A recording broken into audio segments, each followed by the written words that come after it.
friends? It is I, host Eric, host of Talking with Famous People, and winner of the Louis B. Gideon Award for Promptness.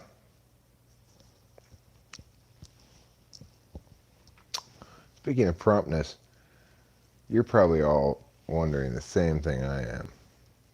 Am I up early or am I up late? Well, I'm not actually wondering it because I have the answer for you. I think it's fair to say that I'm up early because I actually did sleep for about 30 minutes or so, which is better than 0 minutes. You know, it's not going to set any world records for sleeping, but still. It's like the Beastie Boys say, no sleep until we reach Brooklyn. When will we reach Brooklyn? You might then be prompted to ask. Well, Brooklyn's just a metaphor. No sleep until we reach Oakland would be the non-metaphorical interpretation of the same thing. So that's worth noting, of course. You want to note all the relevant factors worth noting if you're in a note-making kind of mood. Of course, at the moment, only I am watching this live stream. So, that's not a lot of people. That's fewer people than two. Oh, wait, Winston's mom's here. Well, here's the deal. We don't need to leave here till 8 in the morning to get to Modesto in time for our errands. Modesto is halfway between here and Oakland. But if Rachel gets up early and we're ready to go a little earlier than that, I could conceive of a world in which Rachel and I go to Happy Burger Diner to get breakfast on the way out of town.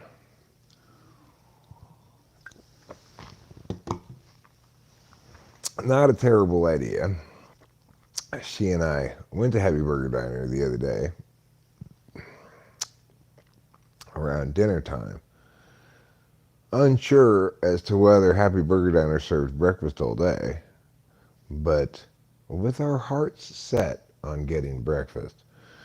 We didn't get breakfast. They didn't serve it all day. And we ended up, in fact, not staying and getting anything there. And we went across the street to 1850 because nothing on the menu really screamed, buy me. It's like, for being the Happy Burger Diner, they sure didn't have a lot of burgers on their menu. They've got this strange big menu, but I don't know. Nothing was really speaking to me.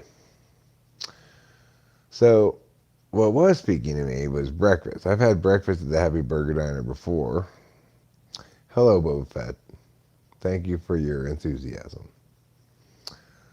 And yours as well, Winston's mom. I appreciate that.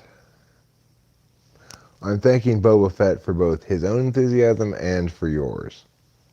He gets credit for both for some reason. Anywho, if we were to motivate out of here a little early, breakfast at the Happy Burger Diner sounds delicious. A couple of eggs, a couple of toasts, a couple of bacons,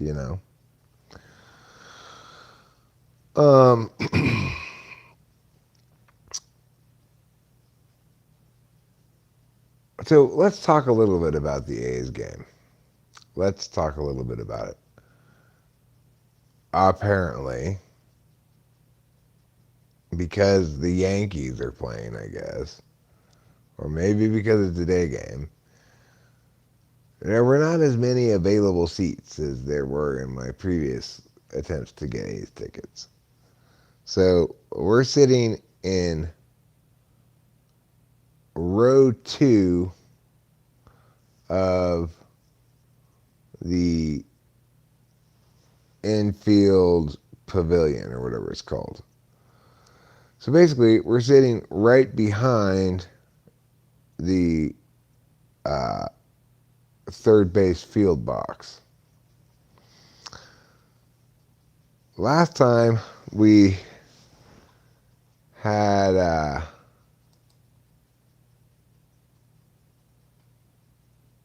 oh, I can't make you a moderator, Boba Fett. Hold on, I have to change accounts.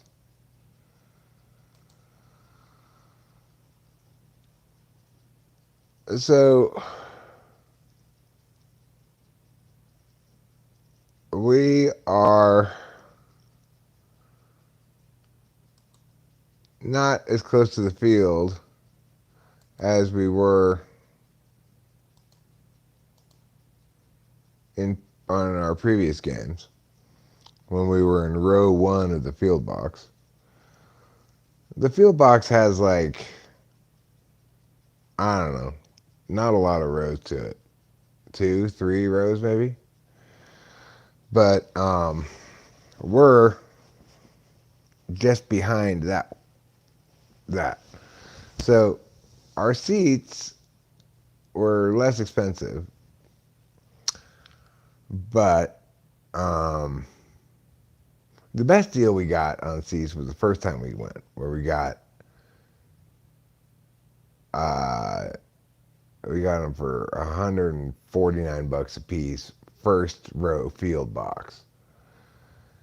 But then the last time we went to the field box, they were a little bit more expensive. They were like $170 a piece or something.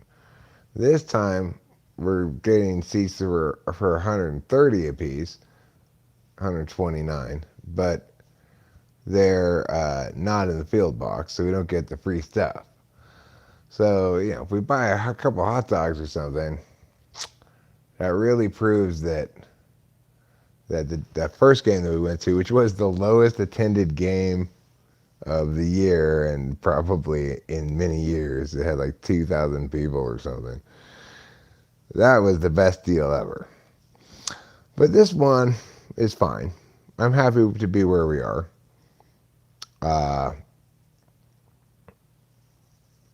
You know, it's still plenty close enough for me to shout Shea Langolier's cheers at Shea Langoliers when he comes up to bat. Like, who assuages all our fears? Shea Langoliers. Who's the envy of his peers? Shea Langoliers. Who will be great for years and years? Shea Langoliers. Who's a fan of Tears for Fears? Shea Langoliers. Who enjoys the very most cheers? Shea Langoliers. Who can sway a gang of steers? Shea Langoliers. Other catchers, I guess, they would be his peers, or just other baseball players in general. So, if I were to look at this seating chart, I will tell you where we are.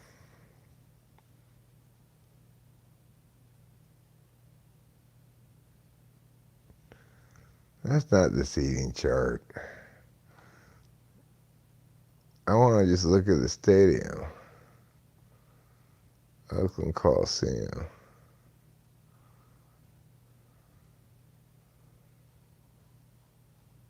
Can I just look at the Oakland Coliseum? Well, I could look at Rachel's email to see what our tickets are exactly. They have an X line or something? Best seats for... Oh, no. Well, there's some dispute about what the best seats in baseball stadium are. Some people like to be right behind home plate. Those are people who get on TV the most. But the third base field box, which is where we sat the last couple times, is also considered the best seats by some people.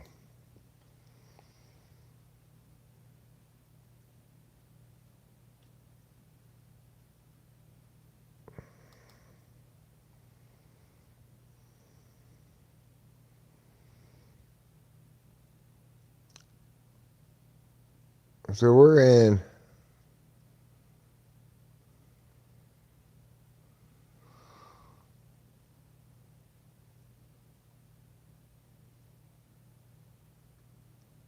I believe 120, row 2, which is, let me look at the seating chart.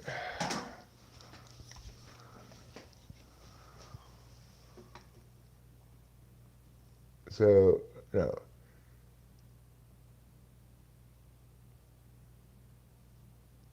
This is the field box?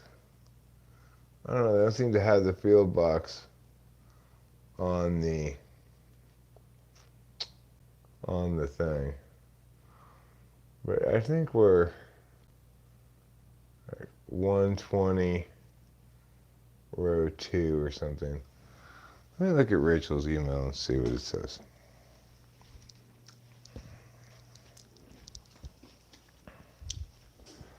Oh, I can't. I can only look at it on my phone. Never mind. I don't remember the exact seats we got. But it seems like good seats. They're the best seats I could get. The problem with this whole look at the pictures thing is I don't see the field boxes on the seating chart. And I can't tell which ones I got without seeing it in relation to the field box. Doesn't have the field boxes on here. So let's see what emailed Anthrax is trying to tell me here.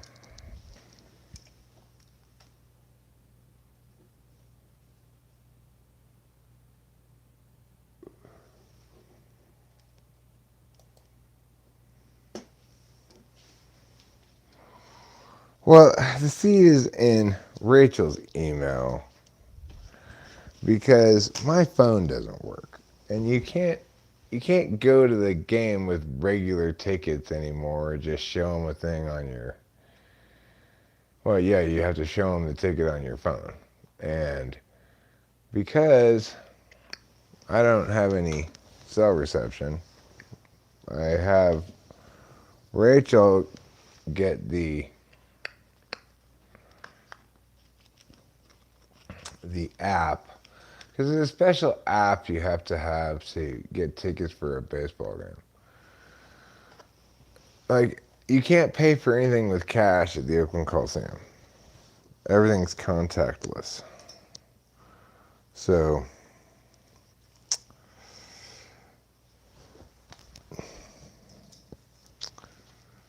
it includes the tickets, you know. And so I sent it to Rachel's phone. I could look at the Rachel's email on my phone, but I can't look at it on my phone while I'm live streaming. Yeah, I went to sleep for about half an hour, like I said, but when I got back up, fucked around for a bit.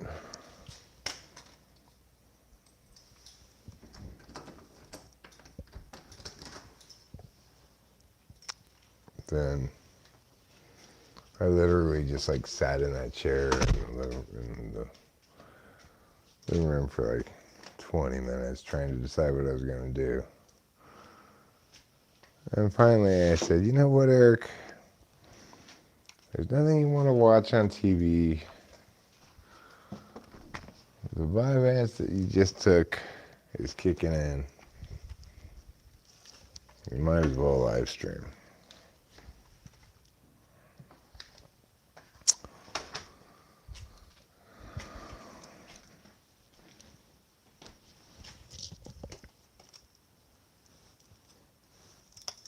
I wouldn't be surprised if Rachel's still up right now. You know, first day on a max strength Vyvanse. She's got medication to help her go to sleep. So she might be asleep, but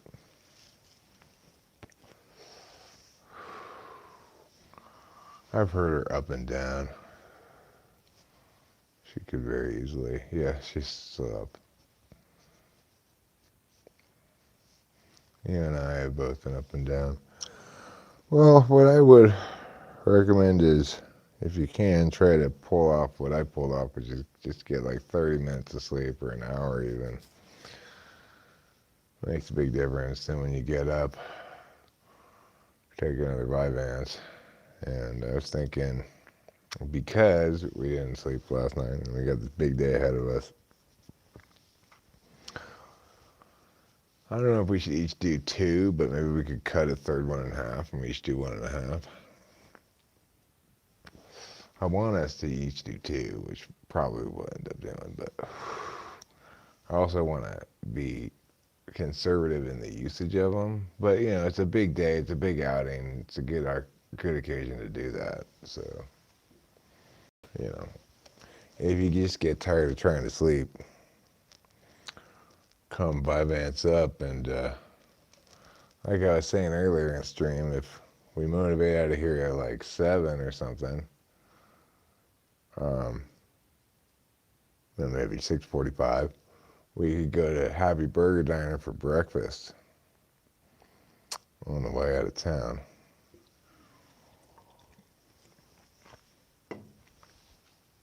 If we felt so inclined.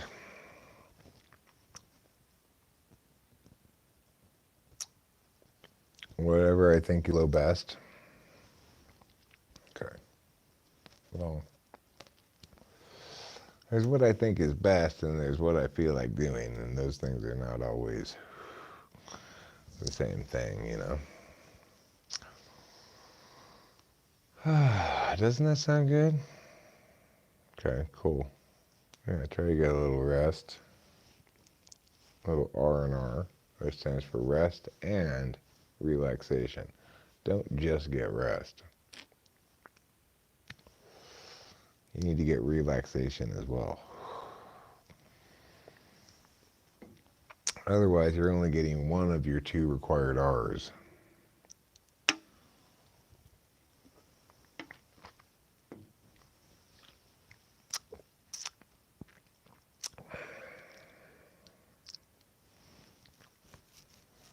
It's been a while since we've had a good breakfast out, like a diner breakfast, you know. We eat out occasionally, you know, relatively often, I guess. For people who don't live near near restaurants very much, you know. We eat out nowhere close to as often as we did when we were in LA. We can't get any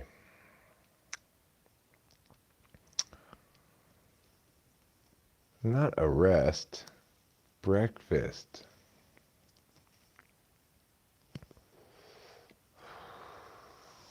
A rest is very different than breakfast.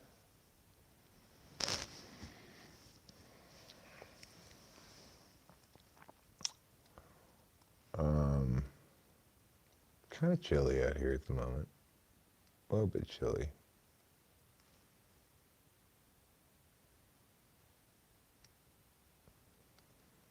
Would you like your rest to be cardiac?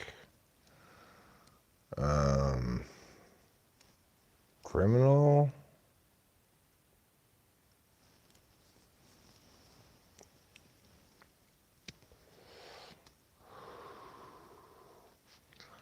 I don't know what kind of other arrests there are, really. I guess there's a well-deserved rest.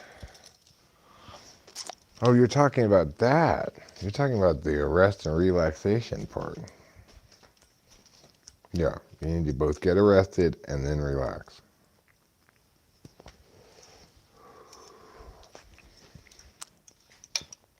Okay, it's time to go back inside. It's a little chilly out here. A little bit too chilly for little Eric Willie.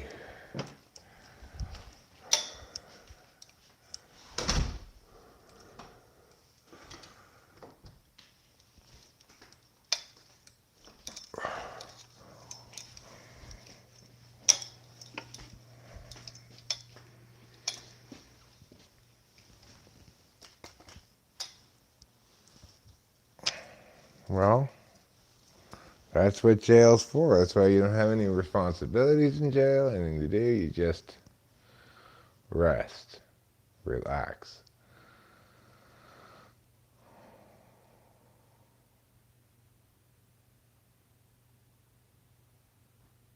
You mean COVID?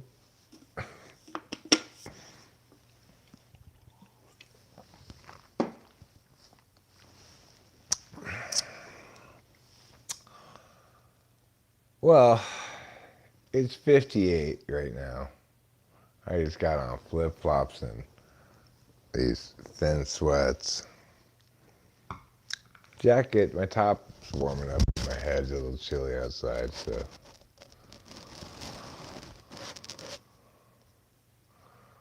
It's 30 minutes to town. It's 30 minutes to Mariposa. It's like 45 minutes to Oakhurst. And like between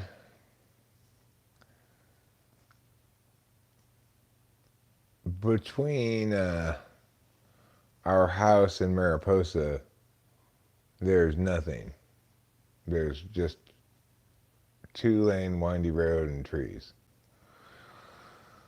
There's a Burger King and a Subway in Mariposa. Those are the only 2 fast food restaurants in town.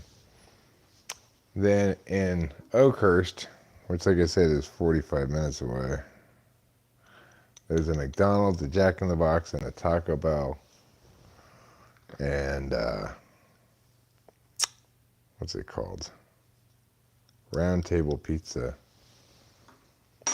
What is the chain fast food restaurants? I don't know what 58 degrees Fahrenheit is in Celsius. I have no idea. I'd have to look that up.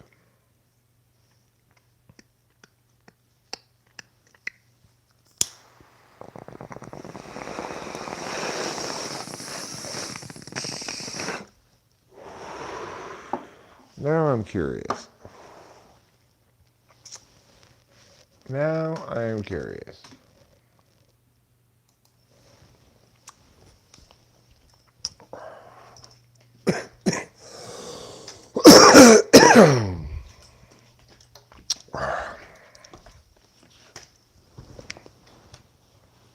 What is 58 degrees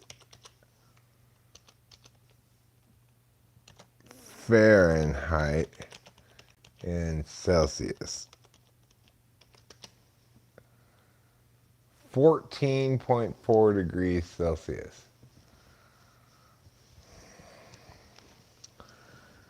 In other words, it's 14 and a half degrees out in your crazy wrong measurement land.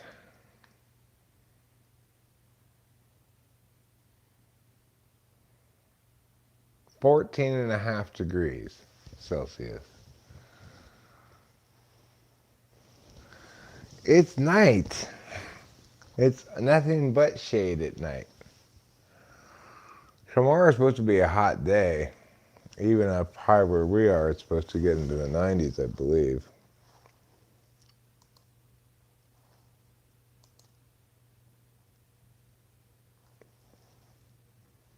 Well, it's supposed to get to, supposed to get to 89 today. But tomorrow, it's supposed to get to 97. And then Saturday and Sunday, it's supposed to be over 100 degrees. Here. I'm talking about up here. Like, what must the temperature be in Fresno?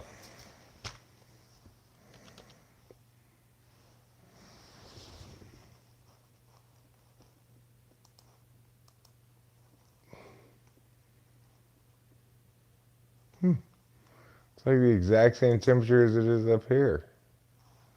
Wow. Next Saturday,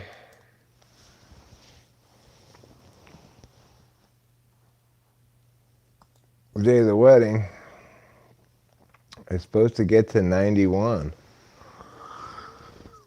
And it's supposed to get to 91 right, like the heat, the hottest part of the day is right when we're having the wedding. So,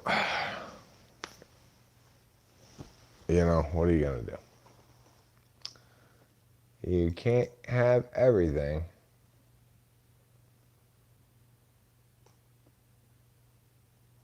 14 degrees Celsius is your favorite temperature? No, it's nice. I mean, it's pleasant. It's just if I was gonna sit outside a long time and smoke cigarettes and drink iced tea or whatever, I would probably want to put socks on, put a hat on maybe.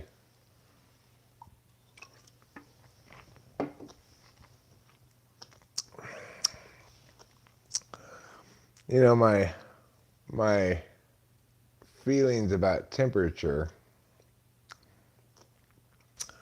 have changed a lot. Back when I was in LA, if it was 58, I was like, oh my God, it's freezing cold, I'm gonna die. But now it takes me a little while to notice that it's a little chilly for just light sweats, no socks, flip flops, and no hat. We never even turn on the climate control in here. Barely ever. This house stays the same temperature all the time. In the winter, when it got really cold, obviously we had to turn on the heat, but this house retains cool very well even when it's hot outside. Every once in a while, I'll turn on the air conditioning a little bit. A chance to continue to develop long after most adults have muffled themselves in the cocoon of middle-aged habit and convention. A childlike man is not a man whose development has been arrested. On the contrary, is a man who has given himself a chance of continuing to develop long after most adults have muffled themselves in the cocoon of middle-aged habit and convention. Well, Aldous Huxley was obviously an NTP. So what else is he going to say? He's just projecting his frame of reference like everybody else.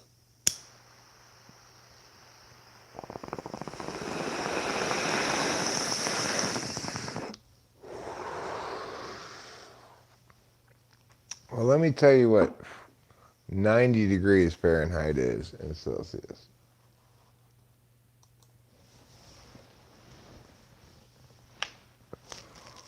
(90 degrees) F2C. 32.2. That's what it's going to be on our wedding day according to the weather report right now. I don't know.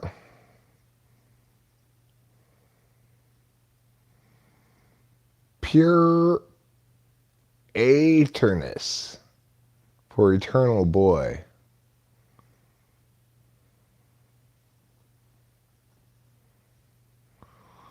I don't know if Aldous Huxley did that or not. But it sounds more like a Terence McKenna move.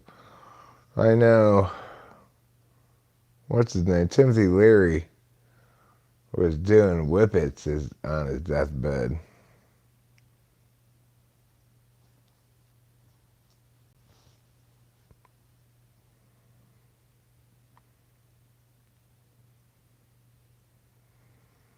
Don't ask questions or you will receive answers. It's good advice.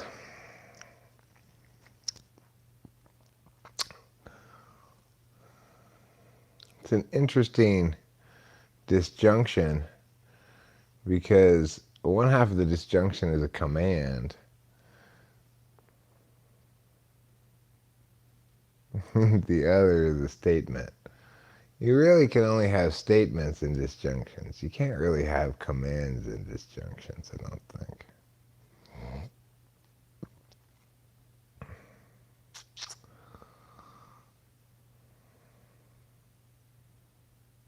Like, when somebody says, like, do this or else, you should say, That's not a disjunction.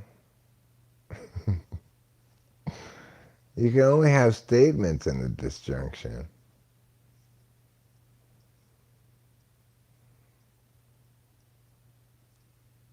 Let's see what they say. That would be a funny way to respond to that kind of shit. You either meow or meow.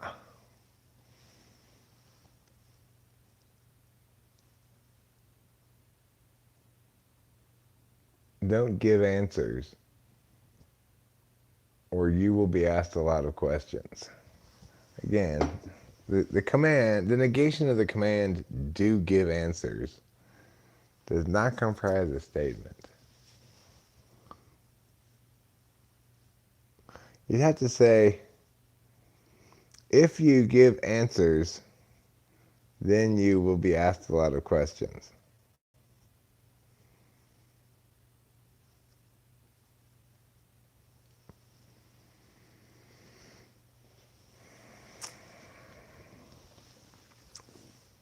My brain is so triggered by this easy dopamine stimulation that I'm enjoying right now. It's like, could I be more triggered?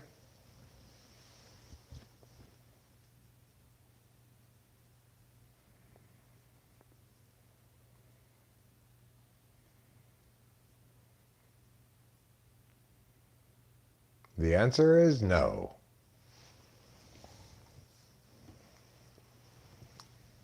Okay, let's pull another bong rip.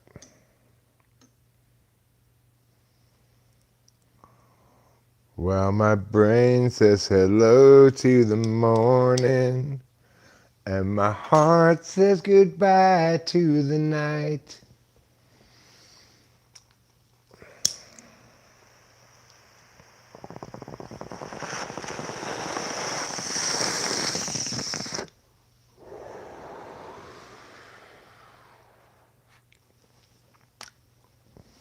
You know what?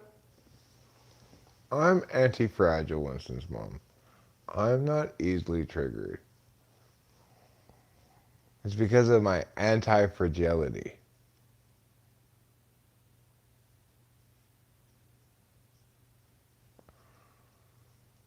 It appears opposite number or shadow is the synax, Latin old man, disciplined, conscientious, organized. Oh yes, you have. Well, actually, it was the dopamine stimulation that triggered me. And my dopamine got stimulated when I took a Vyvanse. I found it very triggering. It reminded me of previous times when I was on speed. Unless, don't do what I do unless you do it as well or better. However, if you do it worse, you can still do it. I would just be angry. You're just reading out loud. I apologize. You don't need to apologize. Nor do you need to stop. I take no exception with your reading out loud. You know? I've been known to read aloud myself on occasion. More than one occasion. Many, many occasions. No, I'm not really triggered, Winston's mom. I was just making a joke about what you said about dopamine trigger. Your brain is triggered by easy dopamine stimulation. It was a pun. It was a play on words. Granted, it hit low on the hilarity scale. I'm not going to deny that. It was one of my weaker efforts. But you got to have some weaker efforts so you can distinguish the stronger efforts. Otherwise, how will you know?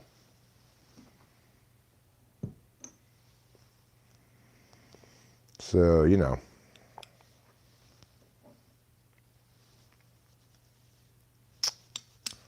It's just Lessons in Humor by Eric. But watch too long, I cannot pause. Oh my God, why can't I pause? Covered eyes with manly paws. Shooting hoops with cannabis, playing ball for canned eyeballs. They asked me, can I ball? I said, I don't think I can at all. Let me just give you a can of balls. A can of balls. You must be playing tennis.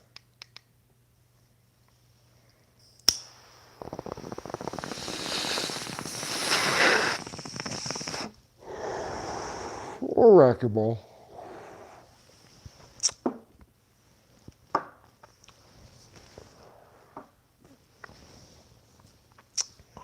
You know, Rachel and I asked the interesting question the other day. Are there any sports you can play with four-person team? I believe it was Winston's mom who provided the answer, polo. But it could have been somebody else. Regardless, I've been thinking about it. That's really an 8-person team. You got to count the horses.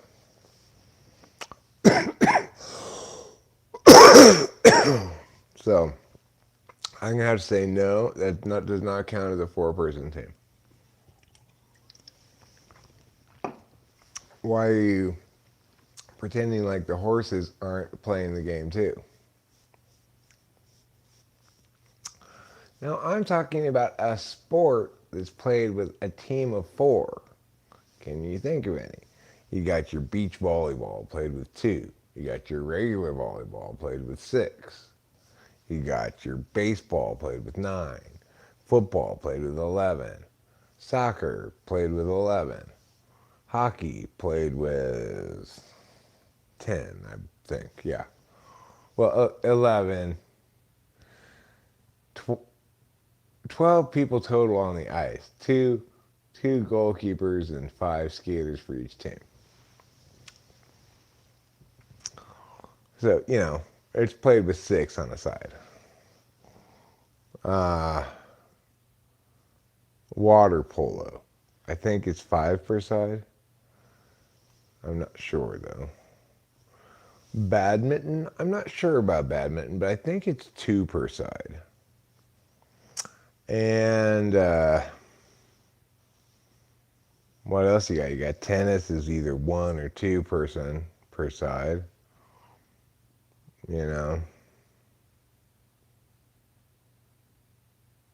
could play dodgeball with 4 people per side, but is that how it's normally played? Is that how standard dodgeball is played?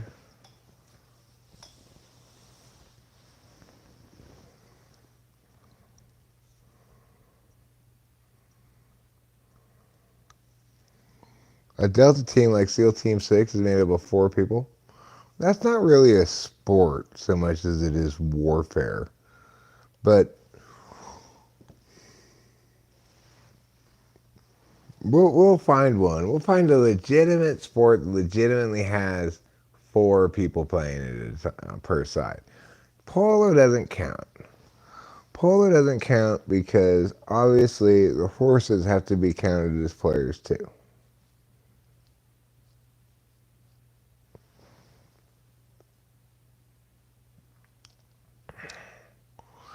Not 2 teams of 2. I'm looking for 2 teams of 4. Maybe Foursquare is played with 4 people. I'm not sure. But is that really? That's not really a team sport with a team of 4. I mean, golf is played in groups of 4 on Thursday and Friday before the cut. But again, those aren't 4-person teams. They're each playing solo. It's pretty hard to think of a sport that's played with 4-person teams. I can't really think of one.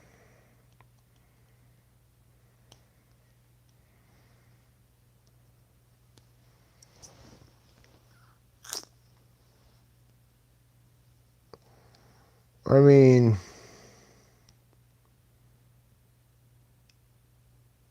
you could. Bowling has 4-person teams? Maybe it does. No, beach volleyball has 2-person teams. Maybe bowling has four-person teams. I don't know. You know, you could play hockey with four-person teams, as they sometimes do. Uh, I think one of the new rules in hockey is during the regular season, after a certain time limit of overtime, they have to play 3-on-3 until plus each has a goalie. That's 4-on-4, but that's not the normal standard. That's not the normal standard way to play hockey. What about curling? Is curling four people teams? That might be four people. Check to see if curling is four people.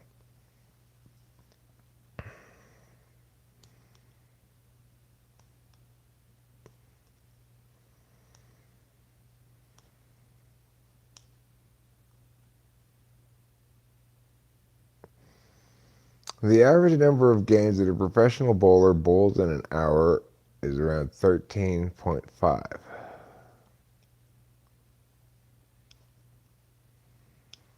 Yeah, well,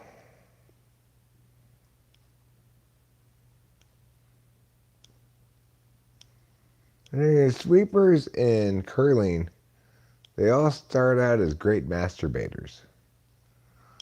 And they take those natural skills and develop them into becoming a curling sweeper. Traditional curling teams are made up of 4 players. Look at that. I think we found it. I think we found it. We found the sport that has 4-person teams. It's curling. I knew we'd find one. Polo can suck it. How does polo even work? It's like croquet on horseback?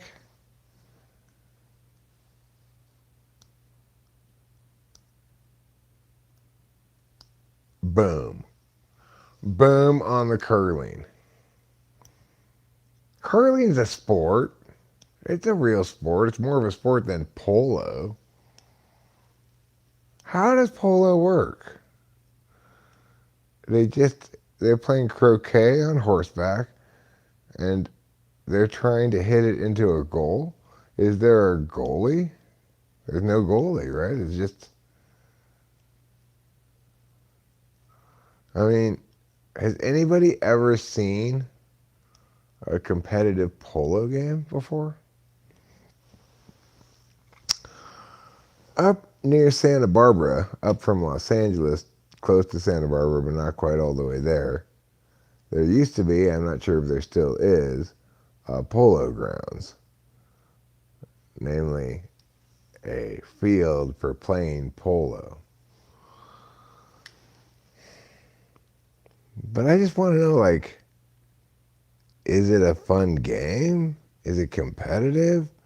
It seems to me that you hit each other's horses with your hammers by accident. It's like it couldn't get too competitive because horses and people would get injured too much. You lived in a golf and polo gated community. No one actually played. They just put polo on a sign to make the community sound posh.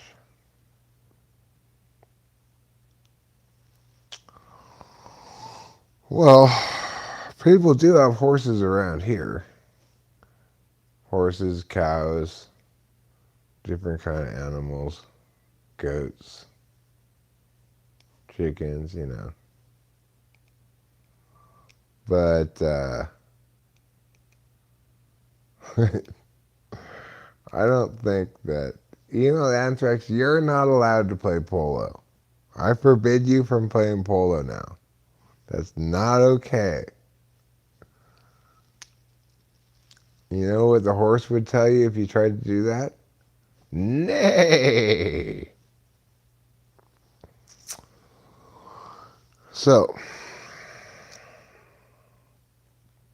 do the horses run into each other?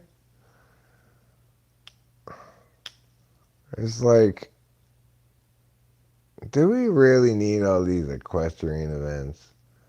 Like dressage. Have you ever watched dressage? It's not very exciting.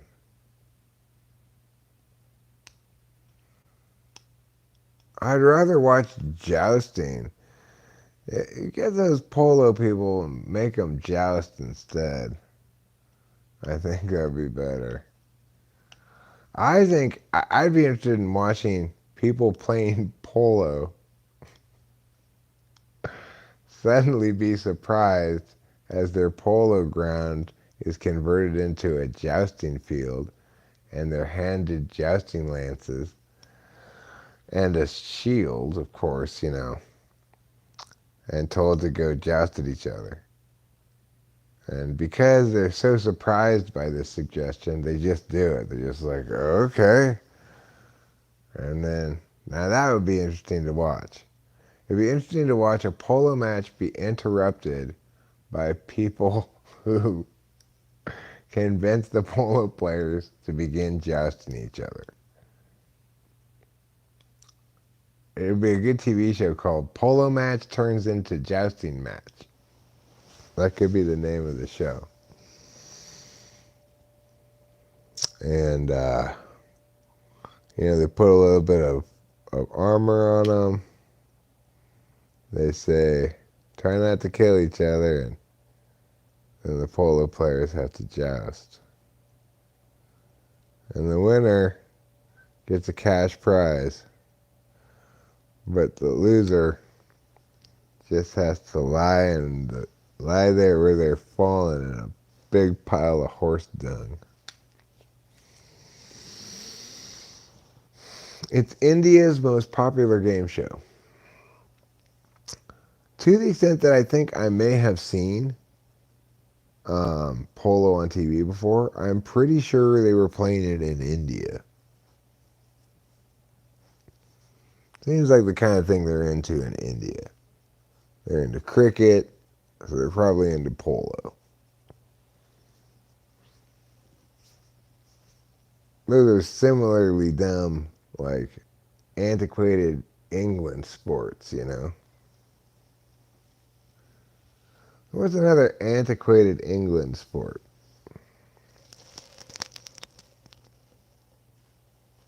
Like Queensberry rules bare knuckle boxing.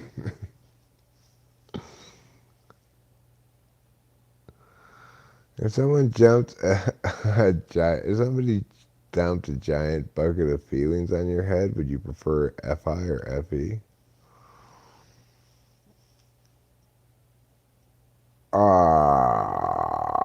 Probably FE. It might bore me, but it wouldn't make me feel like, oh God, what am I supposed to do? This person's sharing this horrible story about these horrible things that happened to them. How should I react?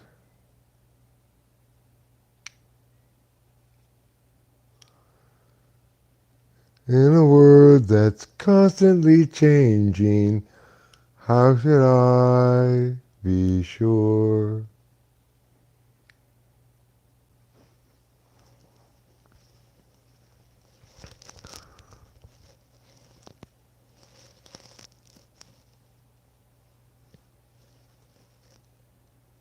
It's like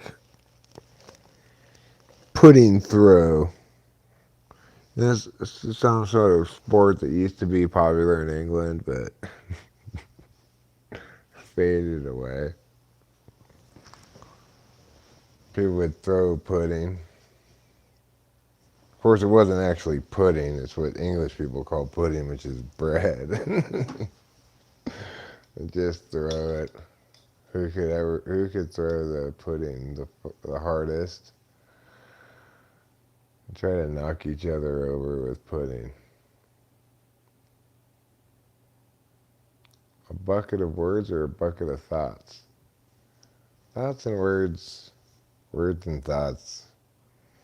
It's hard to conceptualize non-word thoughts. I mean, one can imagine visualizations, but do those really qualify as thoughts?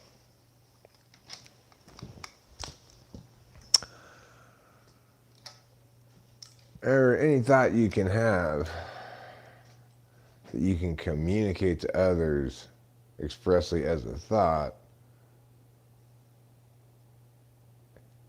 is only communicable via words.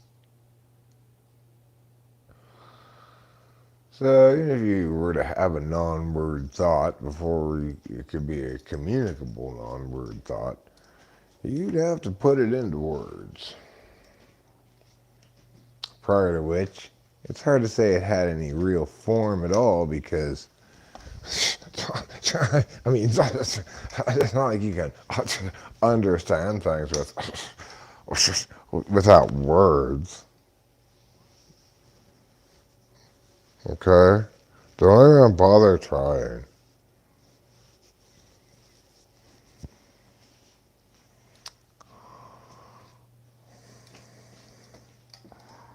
What about, like picturing a diagram of something, Eric? Or like a map? Didn't you understand where you are relative to other places in your mind without words? Shut up. Just shut up. You don't know what you're talking about.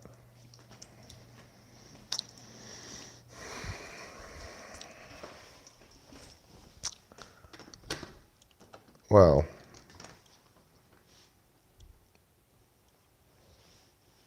I mean, for me, even those kind of understandings, it's like, it goes into words. I'll say to myself, okay, so since that's over there, then this is over there. So we should be, yeah, from there. But I'm not really very good at that. That whole, where am I? Which direction should I go thing. I was good at it in Los Angeles because I lived there my whole life.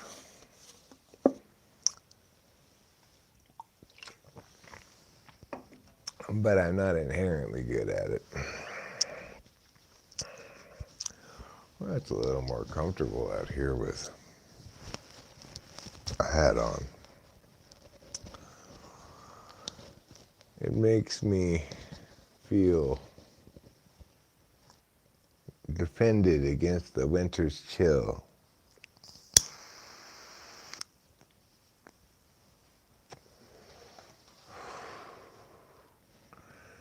It's a frosty, chilly winter, feeling cold outside. I got a hat and a jacket and I'm feeling better than if I'd run and hide it.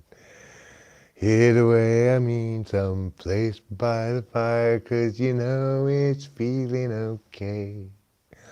I think this cold is actually kind of in a holiday way quite gay.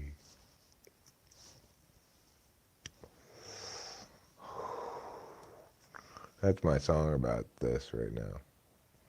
I hope you enjoyed it. I made it especially for you. I said, you know what? You deserve it. You know what I'm talking about. I'm talking about you. So I made that song especially for you.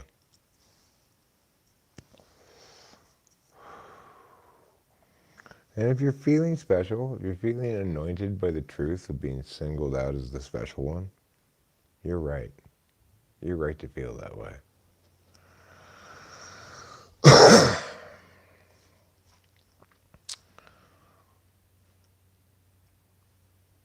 Also, another message worth repeating from the Beastie Boys. You do have to fight for your right to party. So be prepared to do that. You could have to fight for it at any moment. Somebody might try to wrest it away from you. No, you can't party. That's illegal.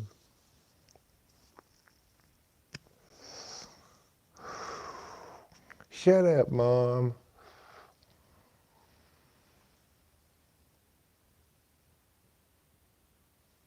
Don't try to tell me things. Nobody likes being told what to do.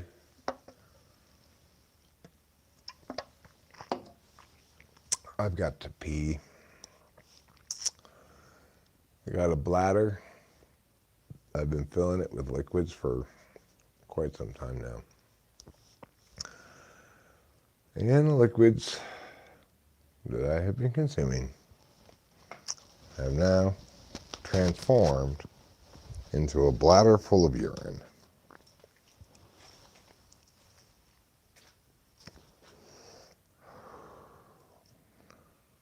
I started out with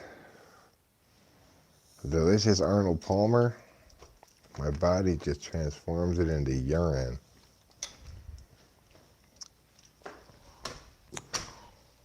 There, that's better, it says.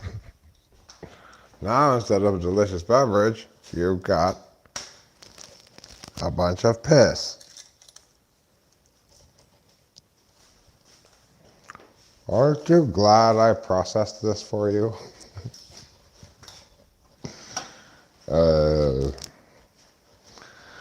Well, I guess that's how you do business, you know. You don't seem to use a lot of the liquid that I feel compelled to drink. Instead, you just use it to make urine. You should use it more to like hydrate my cells or something. Or just like keep extra around in case I get dehydrated later, then you could just use that water. But instead, you're like, let's direct all the liquid to the urine factory.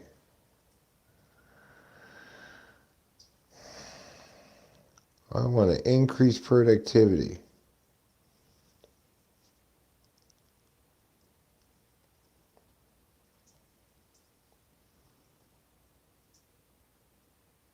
Well, you know, fortunately, there's a convenient exhaust pipe for the urine. Help keep it away from my precious clean body.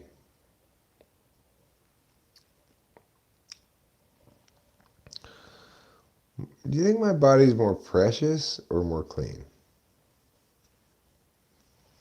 I think it's more precious. And probably not that clean. But it's more clean right now than usual. Cause I took 2 showers yesterday because every time I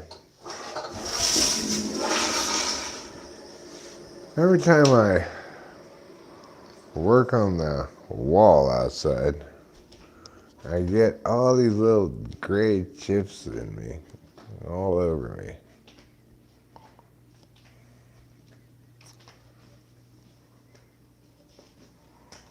If you could combine anyone with anything using CRISPR, who would you combine with what?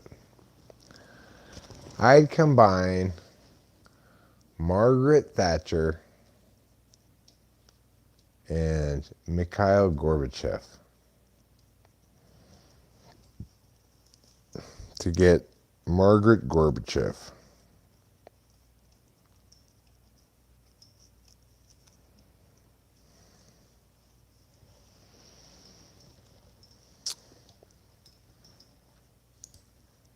And then I'd elect them president of the world.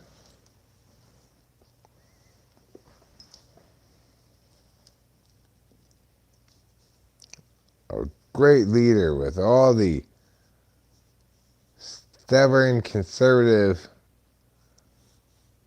backbone of Margaret Thatcher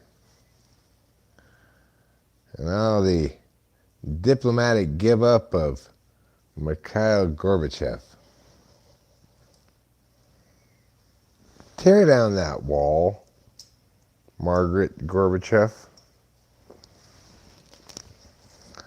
Basically, she just go around tearing down walls left and right. She just play the audio of Ronald Reagan instructing her to tear down walls. And ideologically in agreement with the former American president, she of course proceeds to do just that, making no note whatsoever of what kind of wall it is or whether it needs to be torn down.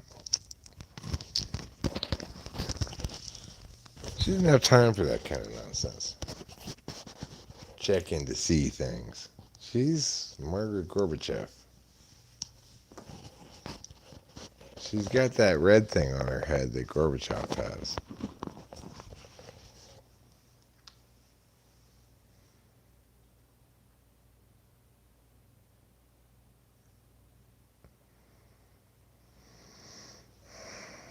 But the rest of her head, besides that red thing, is like Margaret Thatcher's hair. So, she's quite a looker, needless to say. Cat girls would not create world peace. They just create isekai world style problems, such as cat girl enslavement and hunting cat girls for sport. Then we'd have to get a Japanese teenager to come and save everything. You don't want that, do you?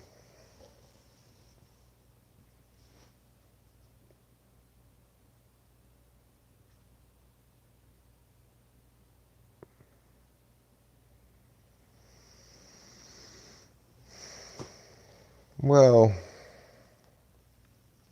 I said right from the beginning that Joe Biden was not fit to be president. Medically, And I was not wrong.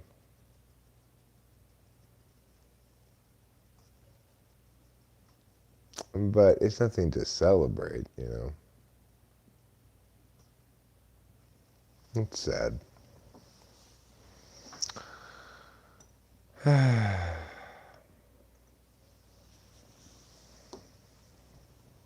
Not that I think Joe Biden, even in his prime, would have done a very good job, but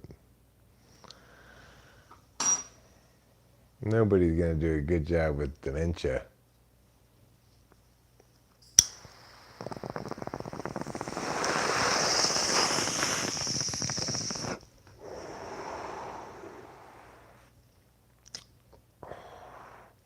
Well, I mean, there's nothing saying you couldn't have a good blind president. But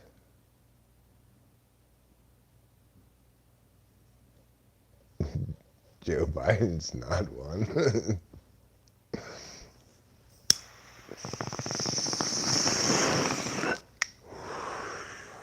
I just don't understand the antagonism towards him. He's a horrible kind of, like, just weak.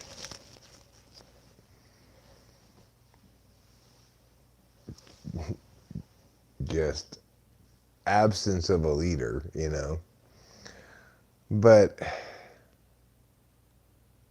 it doesn't make me nearly as angry as,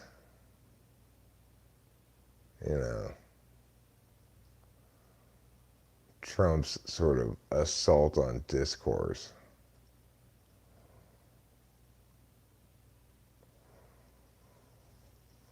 I mean, in both cases, they're tragedies in American history. Well, I mean, the Biden administration is proof that you don't. Not a whole hell of a lot's happened under his watch. But, tell that to Ukraine, right?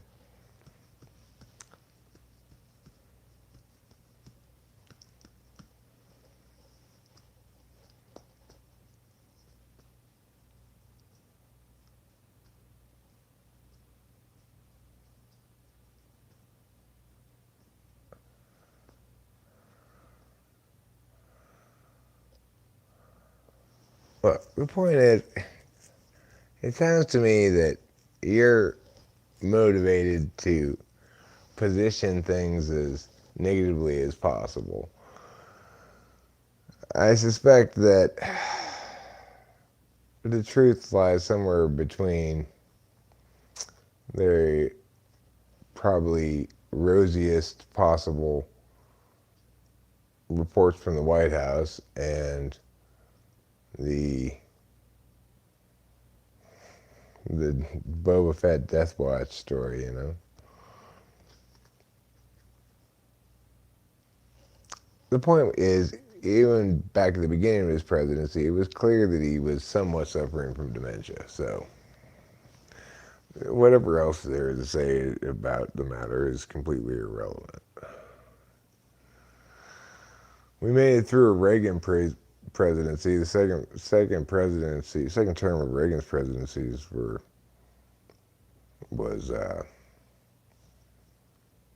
he was getting pretty deep into dementia at that point.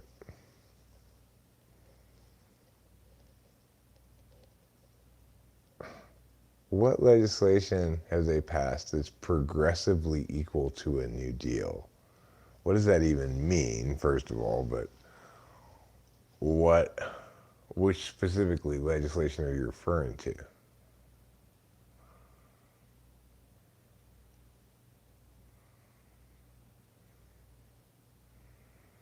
And that's terrible news if it's as significant a broadening of the scope of federal authority as the New Deal was.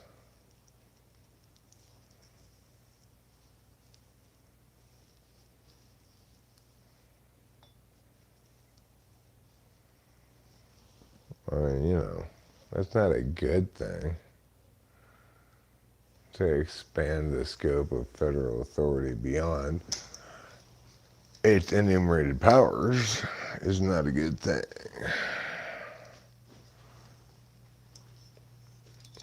That's why they enumerated them. To prevent shenanigans.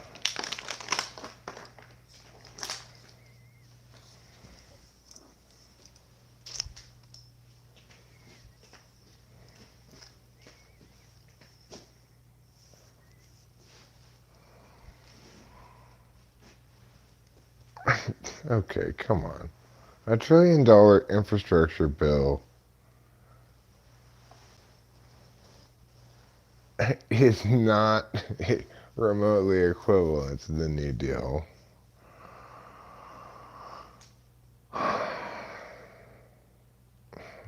What exactly is in the Inflation Reduction Act? Like, what's the actual mechanism of the law?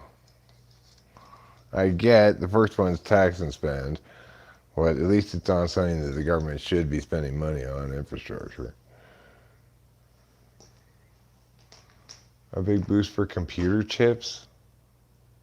A historic prescription drug bill. They did what? Spend more taxpayer money on healthcare expenditures? For fuck's sake, that's not a good thing. Protecting same-sex marriage, it wasn't actually under any real threat.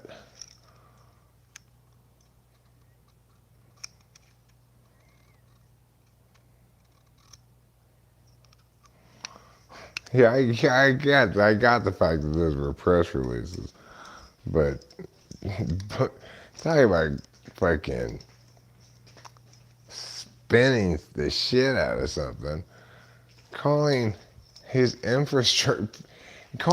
Congress's infrastructure bill a major accomplishment by Biden because he signed it. It's just calling it equivalent to the New Deal. Are you kidding me? Hyperbole doesn't even do that wild mischaracterization justice. That's horrible. Like, how could they even say that with a straight face?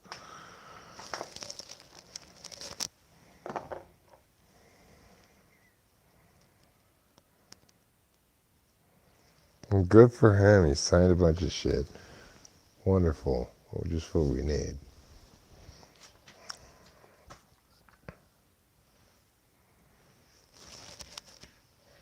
Okay. Cat wants to come outside. Okay. Come on out. Guess I gotta open the garage side door.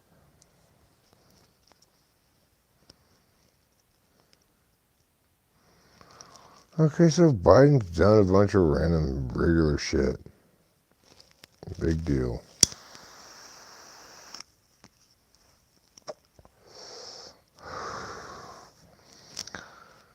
You know, the thing is, the only thing you can say really is not much has happened on his watch domestically, but his strong as a wet noodle approach to Ukraine and Russia was just embarrassing. What? Come on, in or out.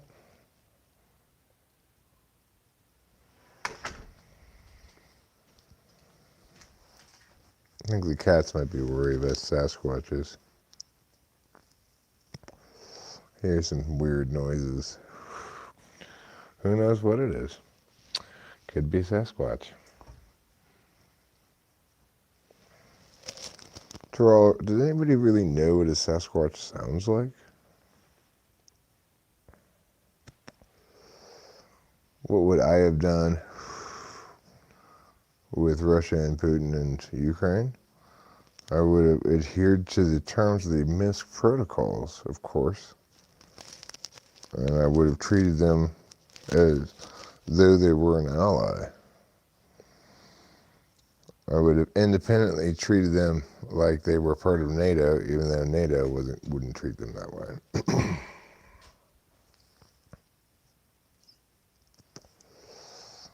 Chupacabra, when chupacabras mate with yetis, they actually make lagers. So it's one of the more surprising realities of both species.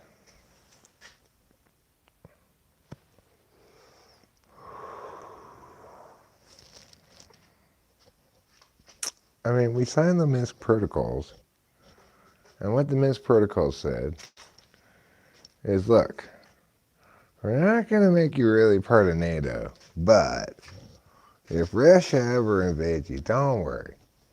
We'll be there to protect you.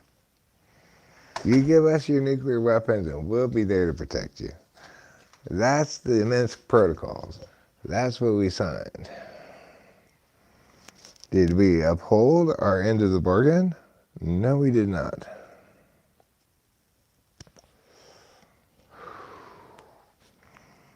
And what lesson was learned by everybody in the world? Don't ever give up your nuclear weapons.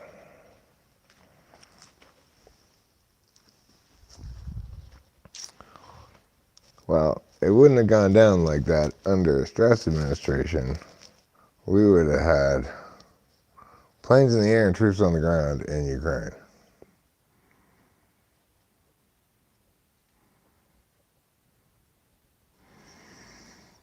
I'm not going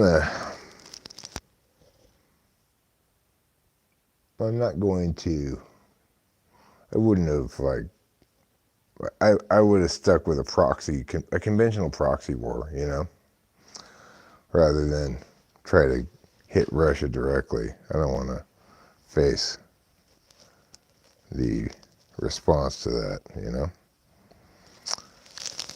It would not be the first time the U.S. and Russia fought a proxy war in some other country. I mean, if there was ever a just cause, this was it. You got to look at whether a war is truly just or not. Regime change does not justify a war. generally speaking. But when you have a clear aggressor invading a sovereign country that's your ally, that you promised to protect, should they ever be invaded, by the very people they were afraid of being invaded by, and you took their nuclear weapons and you promised to be there for them, you need to fucking be there. You know? What kind of a country are we? Making promises of that kind of significance and then not keeping them. That's not America.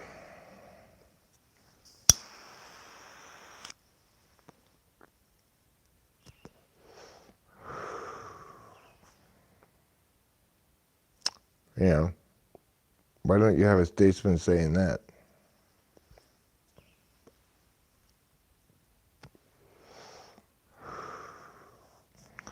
It's the truest thing you could say about the matter. If we're going to take their nuclear weapons on and say, like, we want you to give them to us, we'd rather you not have them, you don't really want them, but don't worry, we'll protect you if Russia ever comes and invades you. And then we're not there, or we just refuse to help. We just say words of encouragement. Maybe send them some hardware or something. Come on. What the fuck's up with that?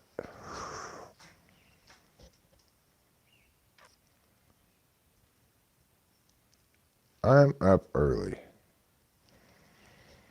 Because I'm not going to bed, so I can't be up late. I mean, I did go to bed, and I actually slept for a little while, but, you know, certainly doesn't qualify as a night's sleep.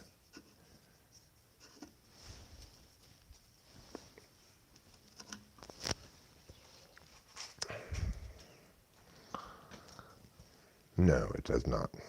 Okay. Let me clean up a little bit of cigarette butts around here.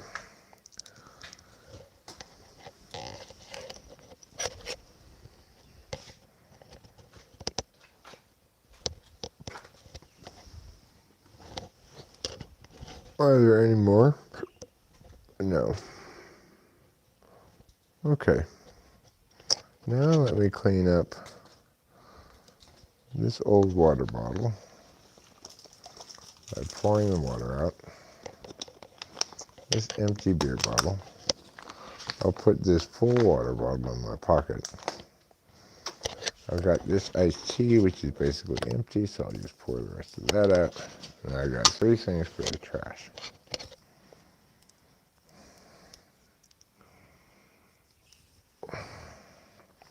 Okay, here we go. Now, using the magic of a door, we will go from outside to inside. How you like me now? Better than ever before is the correct answer.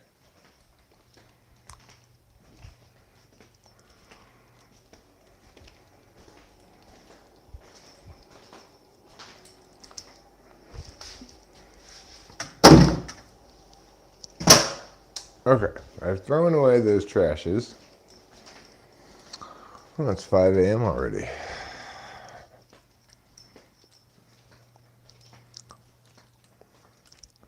Soon the dawn's light will come over the horizon, and together we'll all delight in the sunshiny ways. Until then, you'll just have to be warmed by the rays of Eric.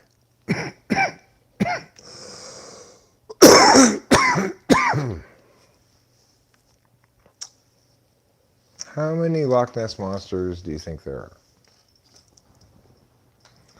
I think there's a Loch Ness Monster in every lake big enough to have a Loch Ness Monster. At least one.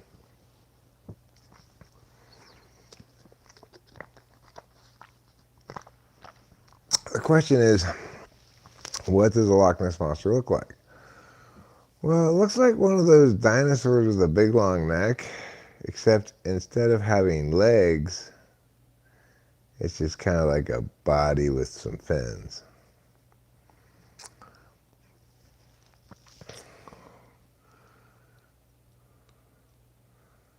And it eats mostly porcupines, oddly enough. Fall into the lake. Diet comprising almost entirely porcupines. Naturally, it's got a very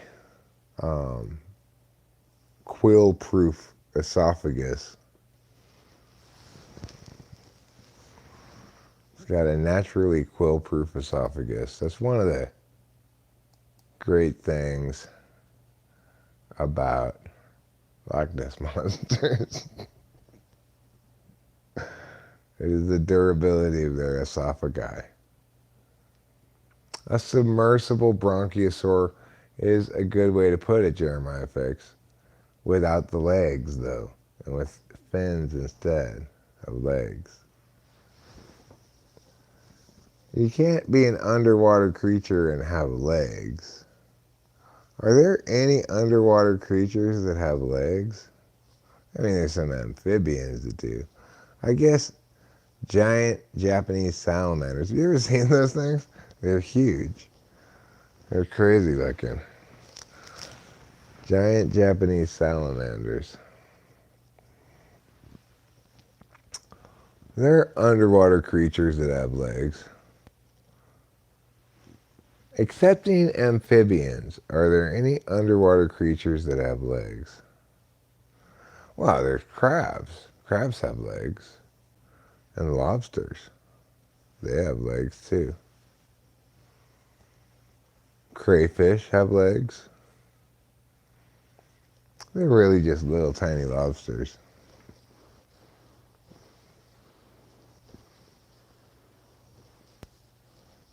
Oh, wonderful kitty. Your softness and goodness and truth are astonishing me for the 100 millionth time. Oh, yes. Oh, yes. It's okay. Your awayness was not an instance of wrongdoing. You don't need to be scolded or chastised for being away. Away is a state of being that is just as acceptable as here. Oh, wonderful kitty. Yes, you need so many pets. And you love so many pets. You have the pets, the petty pets. I don't know nothing about no Wagner group. I just know about pets. I'm petting my pet. Yeah, I'm petting my pet. If you want to see a pet getting pet, then watch me pet my pet. Oh, yes. Oh, yes. Daddy knows. Do you know what Daddy does? He knows, and he loves. Those are two things that Daddy does. Just 'cause Daddy knows, and Daddy loves. Daddy love knows, Daddy loves.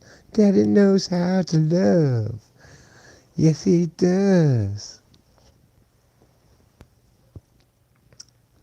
What a good kitty friend.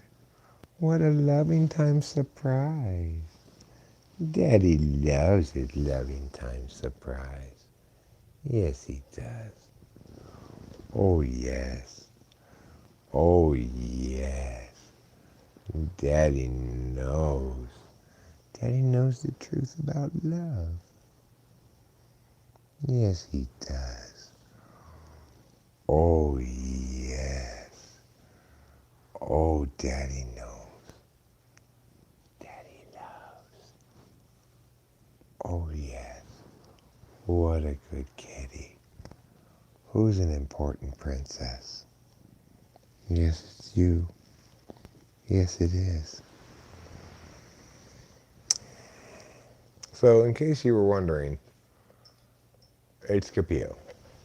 She's the one who was the important princess.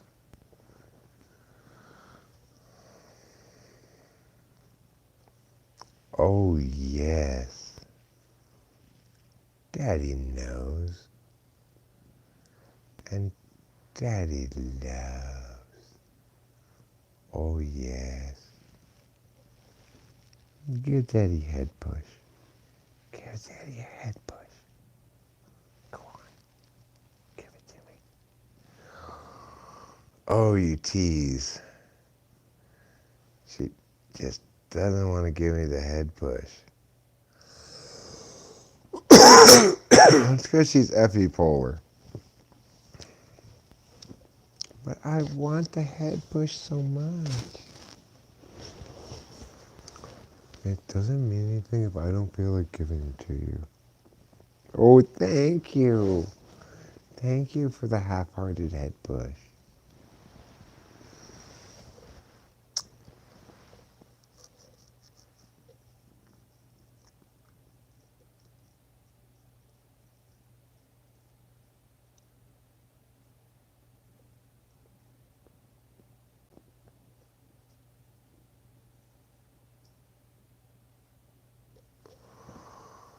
Yeah, I know the Russians are bad guys.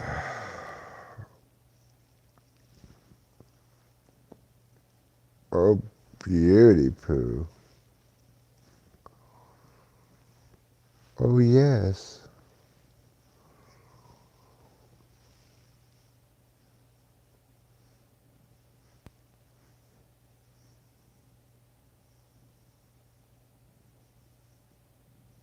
What the world needs now is love, sweet love. Okay?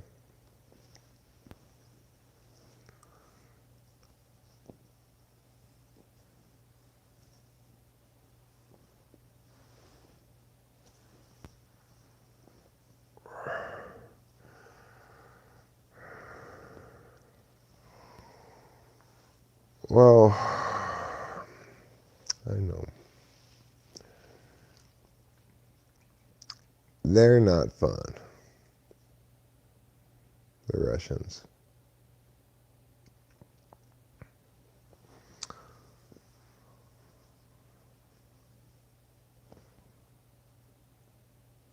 I mean, the Chinese also aren't fun, but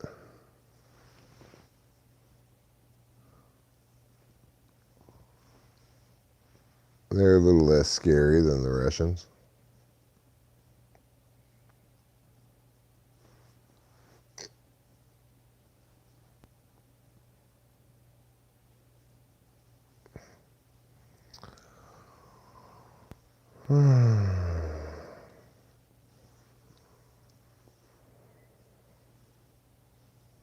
Well, that's all depressing stuff. You're making me feel sad now.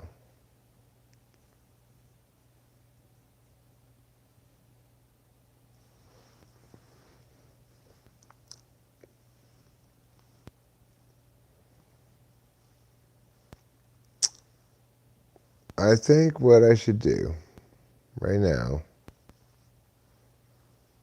is the important job of making the other side of my Shea Langoliers fan club sign and fixing this side here by turning it into an E somehow, even though it's very clearly an O.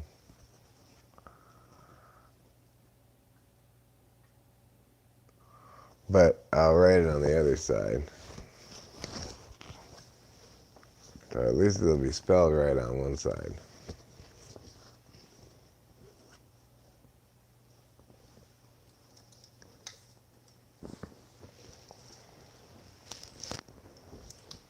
Well, that's good. I haven't really been keeping up with current events or anything, so.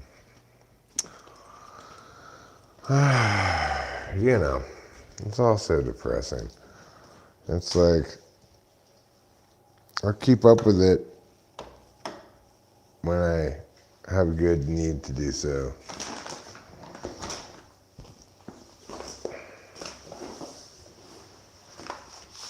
Okay. Here we go. Let's see. Can you guys see this? Maybe not as well as you'd like to. How about now? Now you can see it like nobody's business.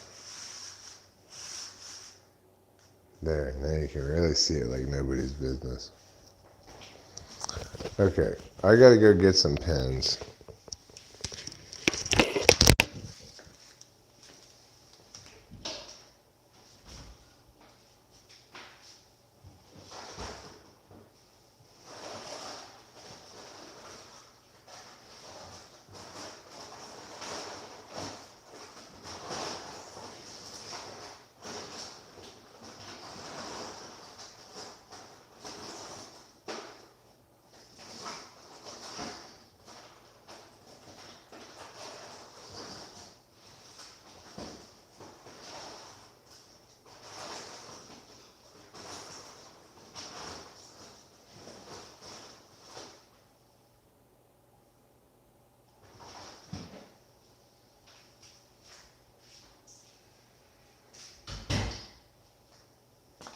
Well, hold on a second.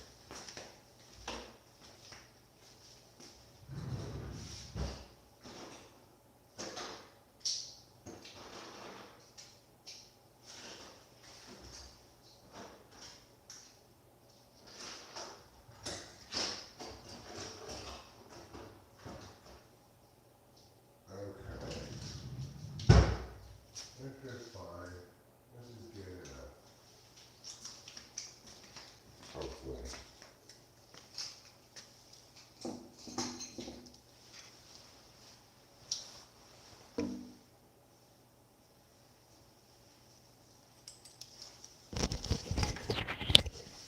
Okay.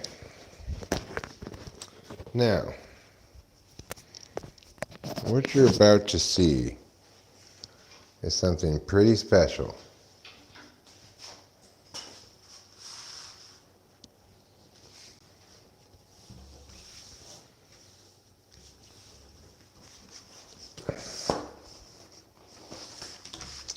I'm going to make the on the smaller side.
Let me make this smaller and put it on top of the table.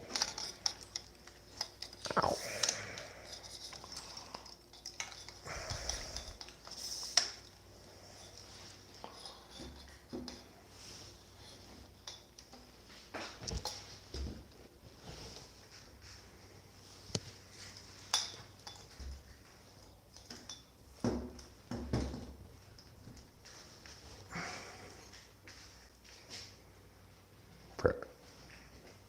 Now,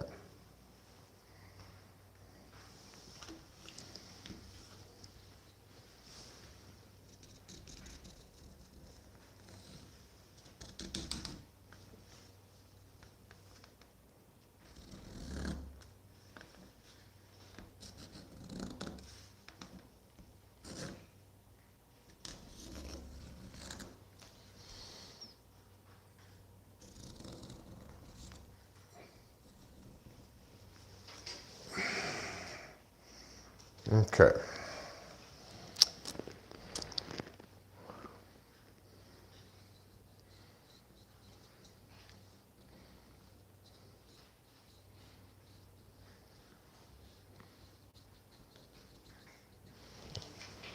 Now I just need to fill this in,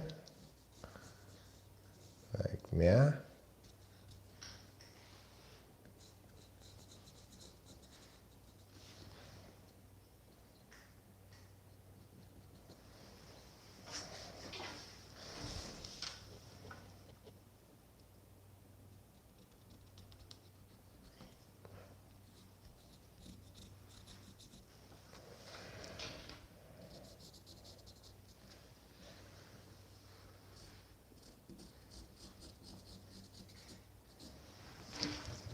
The Shay.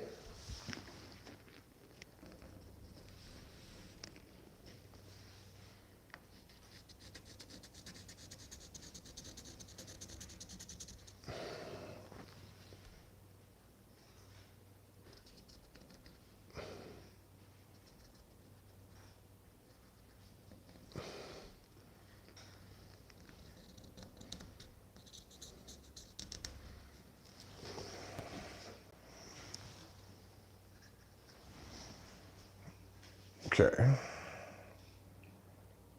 Now the E.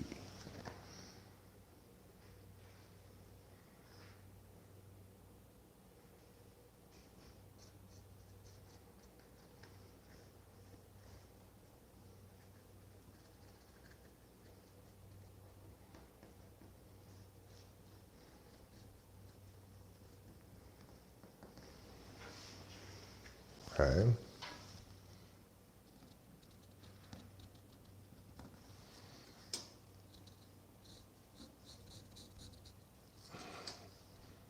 Let me just fill in this part with some black.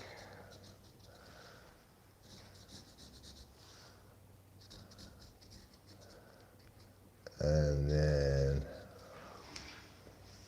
I'm going to fill in this part with some green.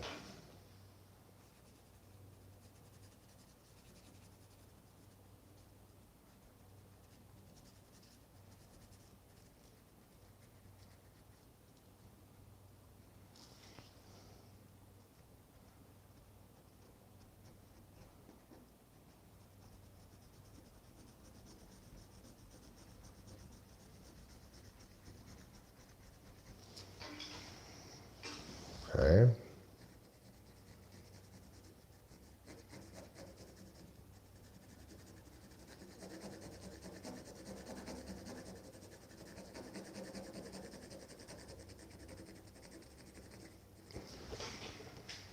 Good. Now I have to make the A bigger. Like this.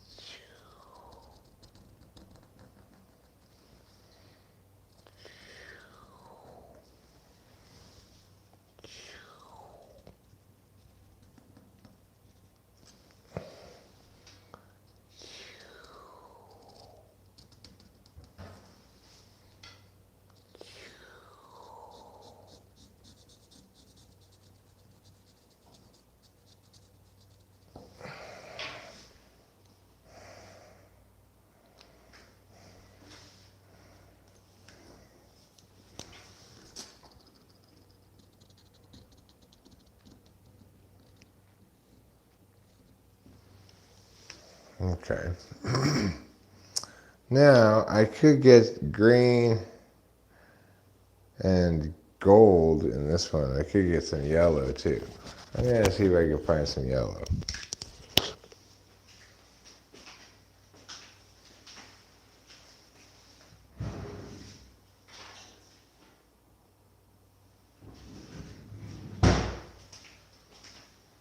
So, okay, here's the yellow. Doesn't come in as well as the green does. Coming in a little bit orange at the moment. But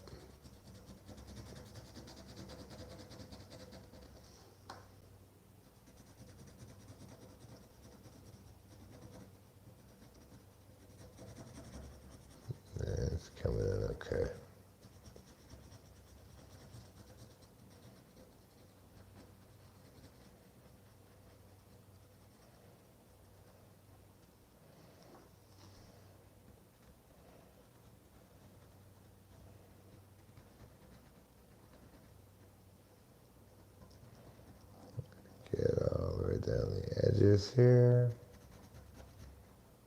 And there we go. It's looking pretty good. Looking pretty good. So you can see it right side up. Here you go. Alright, now, Langoliers. It spells like this one, but with an E, not an O.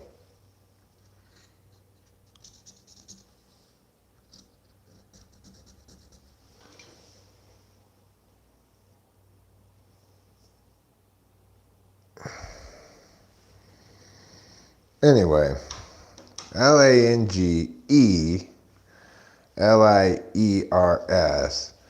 I'm going to go get my Shea Langoliers jersey just to make absolutely sure I spell it correctly this time.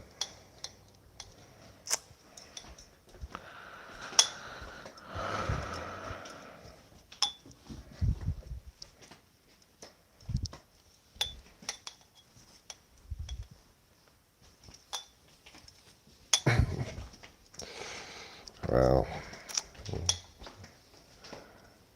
here's my Shea Langoliers jersey.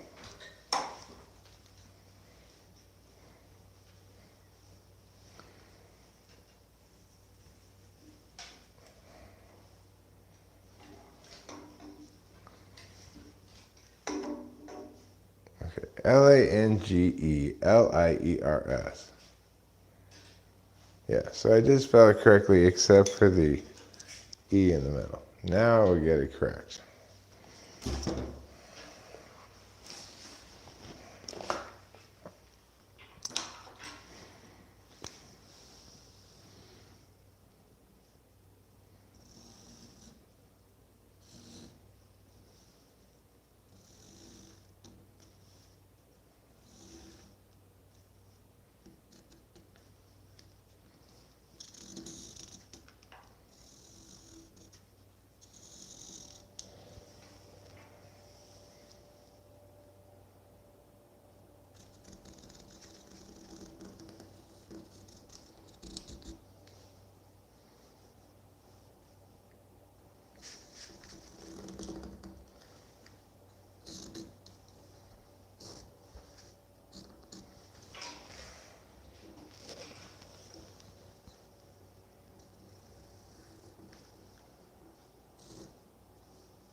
Okay. So it's not the most evenly spaced out last name ever, but it's fine. Now I just need to make it a little bit fatter by doing this.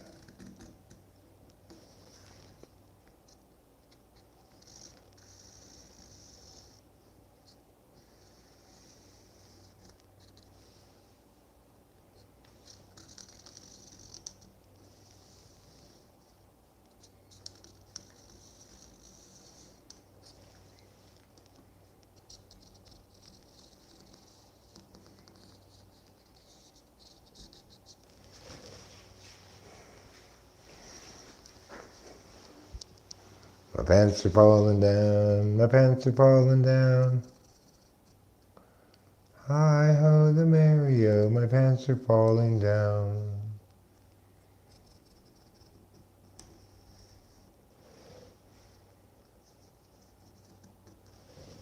Alright. Now yeah. Yeah. Yeah. Now for this one, I'll just go like this much. I'll go on the inside here a bit. On the inside here.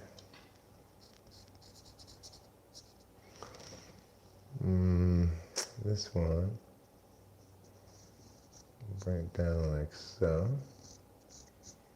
And over the top like so.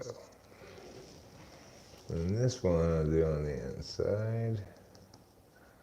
Like so. Now I just have to fill fill all of these in.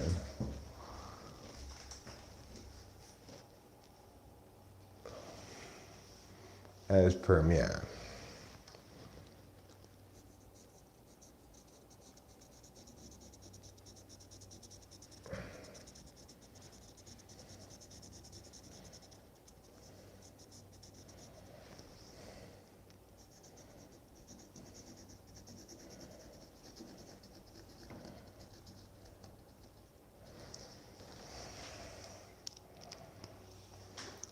Go.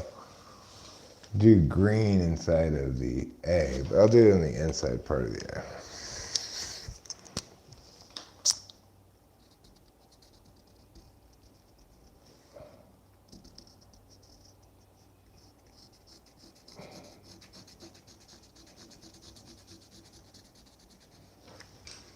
Now obviously I need to make this bar part bigger.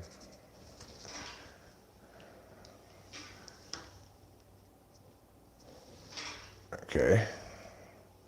I'll do the A part later. Let me finish doing the black parts first. Okay. Fill that in. Nice and tidy.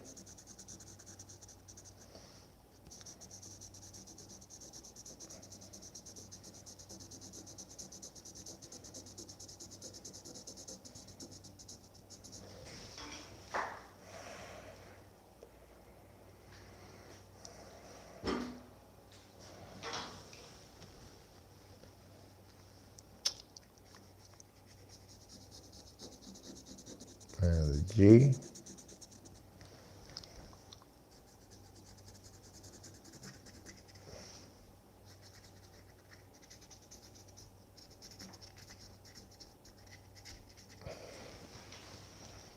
Now the E.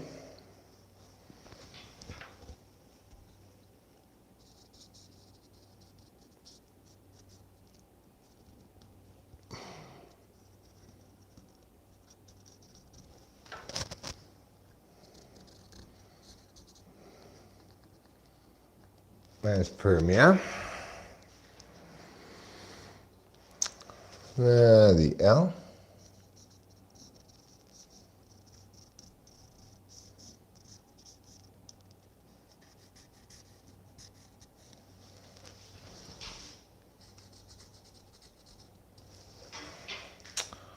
And the I.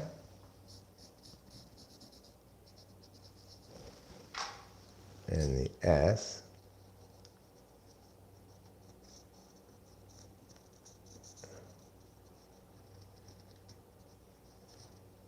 As per Mia. Okay. Now, let's add a little decoration by making this A green in the middle.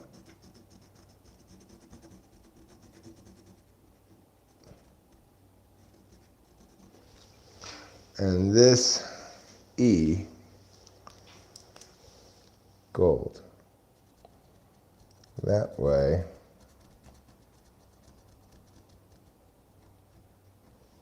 it echoes the first line, but in reverse. Okay, now, we have to write the words fan club.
Okay, that's fine.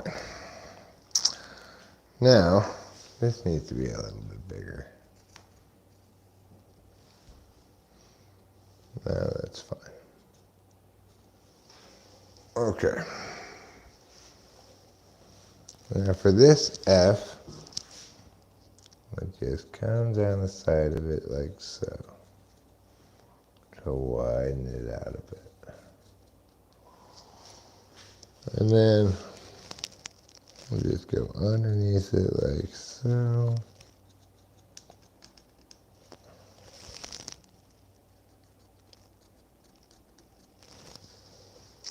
And then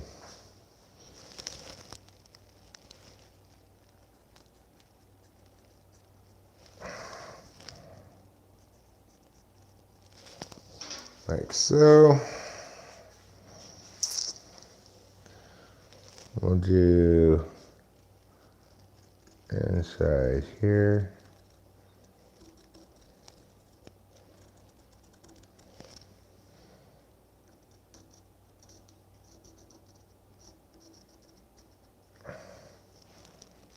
And we'll come down here like so.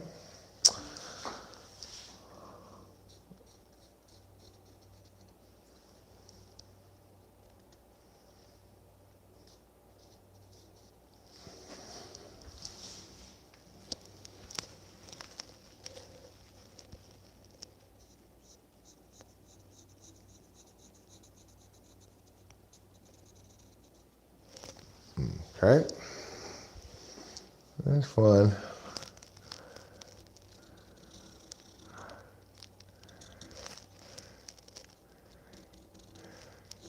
Need to be a little bit bigger. So make it a little bit bigger.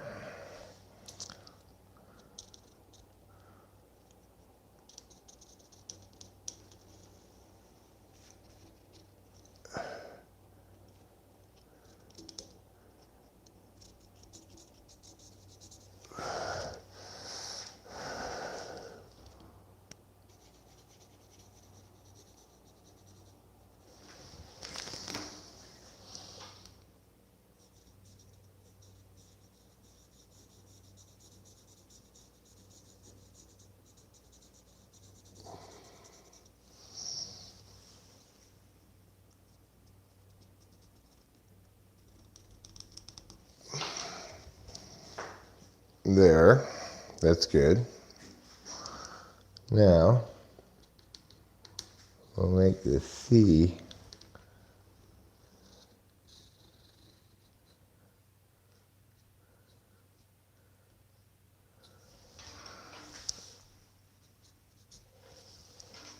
and club. Okay. I think I could probably do this more comfortably sitting down, actually. A little bit late now, but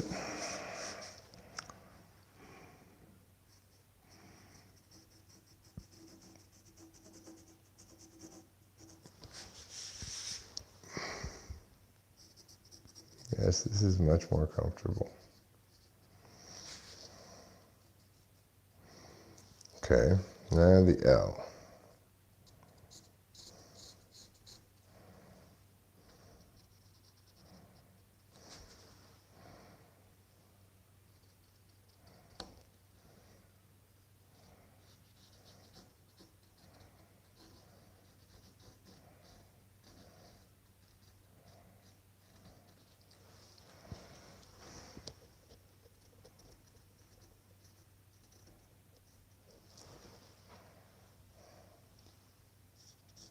Okay. Now the U.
Okay, good. Now find the cap that I dropped. I could probably make these F parts here a little bit bigger.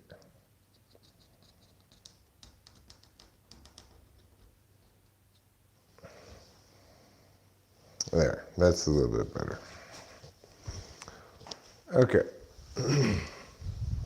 So,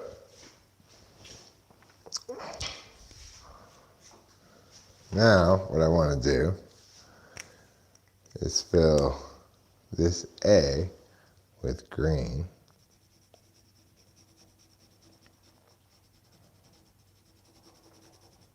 Because it's the A's, you see.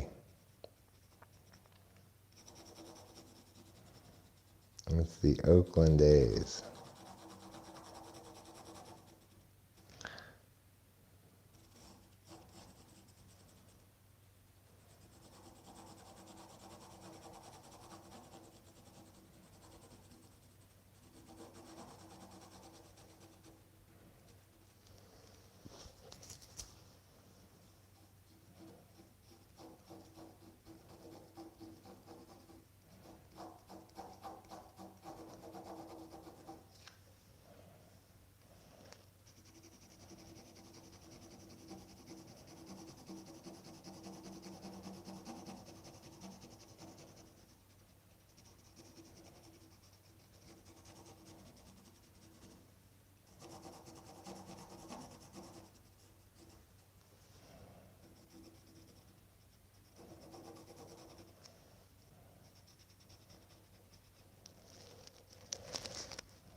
There we go.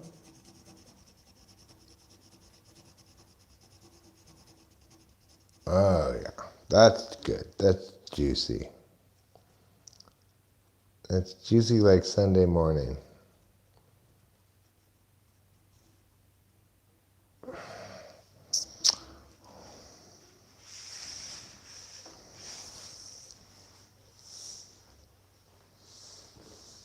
Looking pretty good, but it's not quite done. Because we still have a B to fill in with yellow.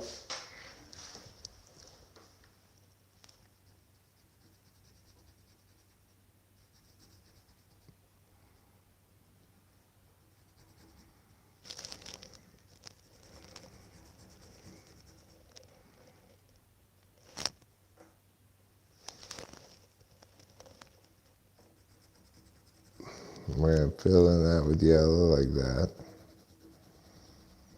Or gold. If you want to call it gold, that's fine too.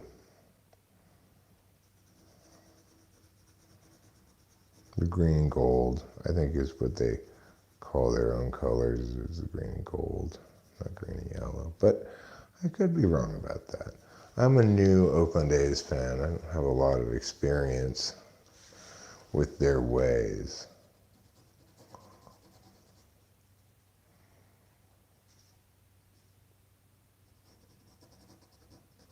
Okay, now we have one other thing that we could fill in here, which is this E right here. I think I'm going to do this E half yellow, half green. This side I'll make yellow.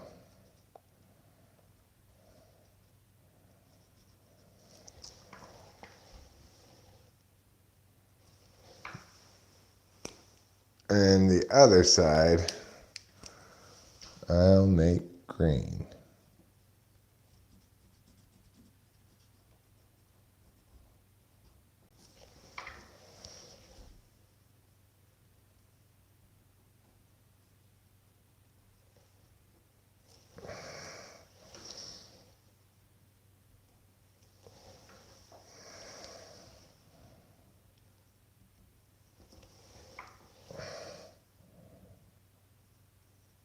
Okay, I need to make sure that E is black right there.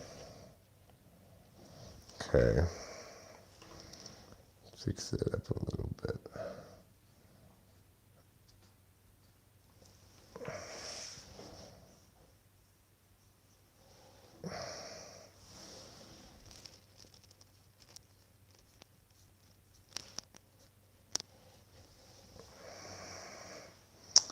Okay. Well, I think that's a pretty good looking sign. The Shea Langoliers Fan Club.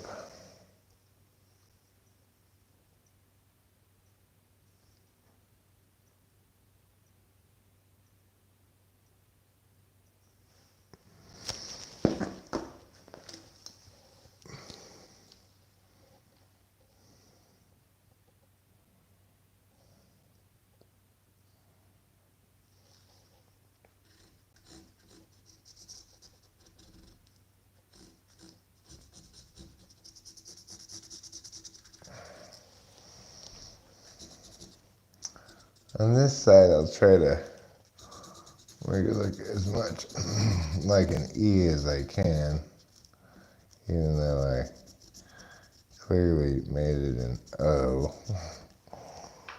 But maybe I can go over this black part with some green.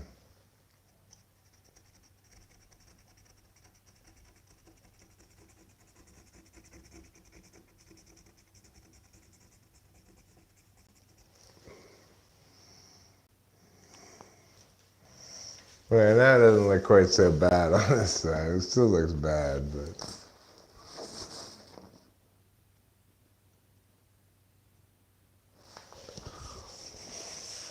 or to just make this L too big, and then it'll just look like the L's smushing into it.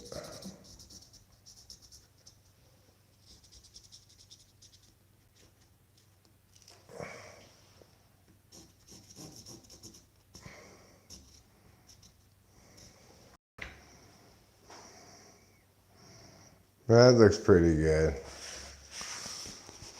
For fixing a fuck up, that's pretty good. But this is the correct side of the sign. The Shea Langoliers Fan Club. Oh yeah, this sign's definitely a better side of the sign. I'm pretty pleased with this one.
The Shea Langoliers Fan Club.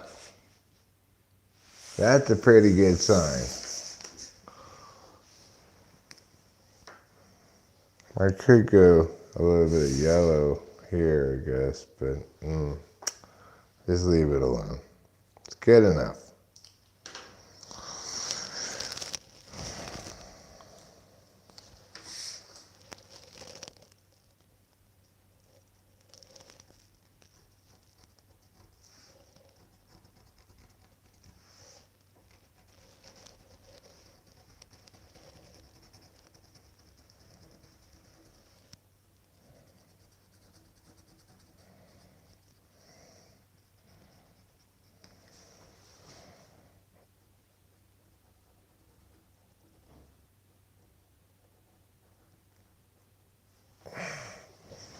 There.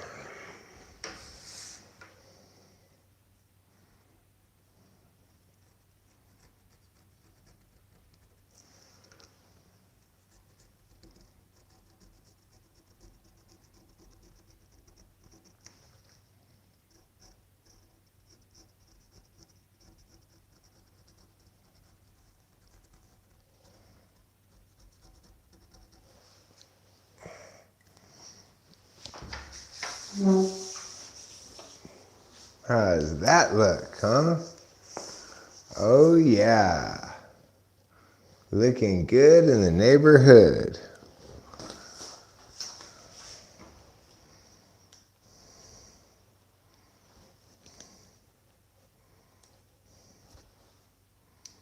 We could put number 23 on there somewhere. Like,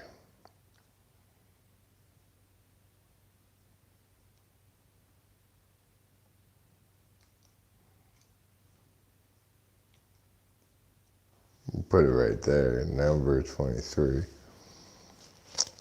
But I just like it just like this, I think. I think we need any number on it.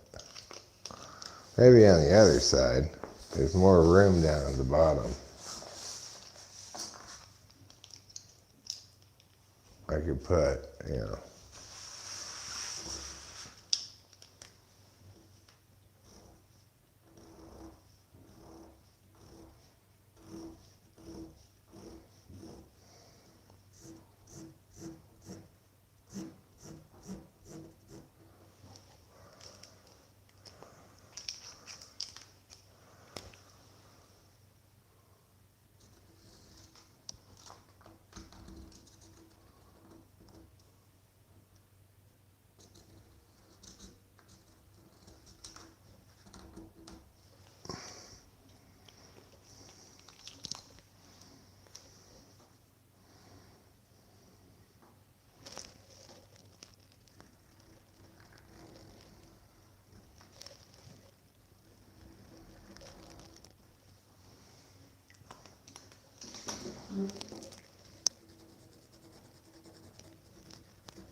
So now, the bad side of the sign is better. It almost looks like it's not a fuck up, although you can still tell it's a fuck up.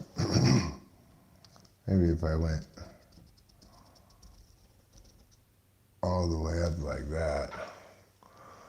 You can still tell, but it's pretty, pretty well hidden at that point.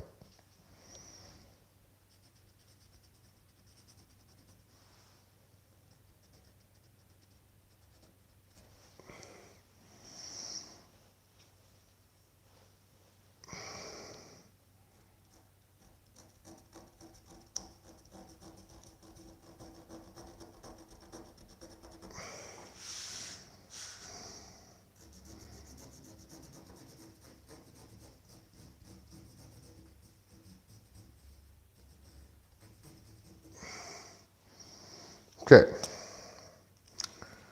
Now, I'm going to shock everybody.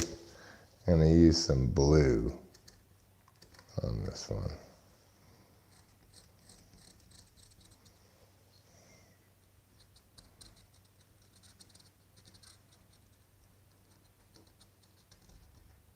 And just to make it stand out a little bit more, make it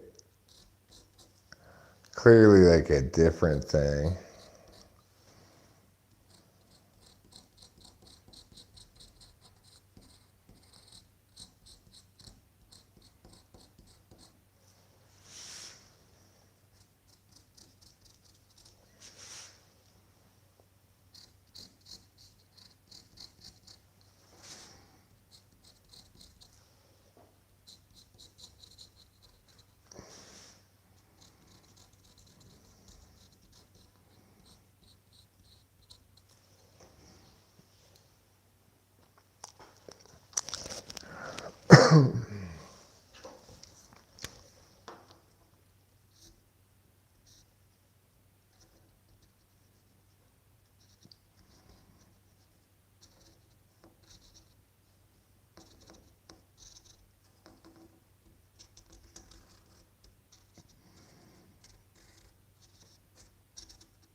There. This is the bad side of the sign. This is the correct side of the sign. It's a good one. I'm very pleased with my sign.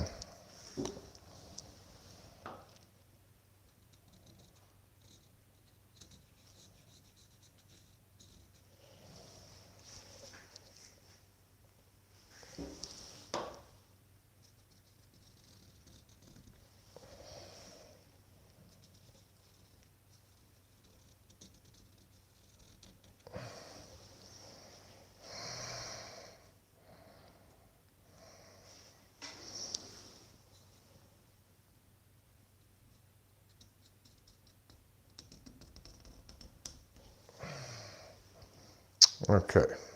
Pretty good. Pretty good.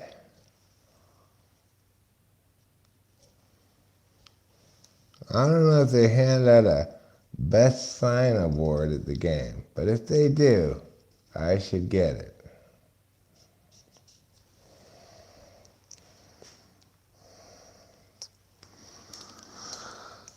Well, I mean, you know,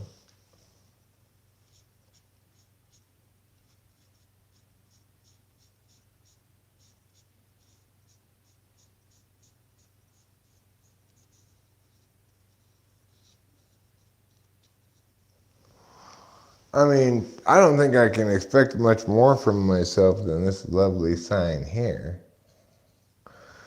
This is a real A+ sign.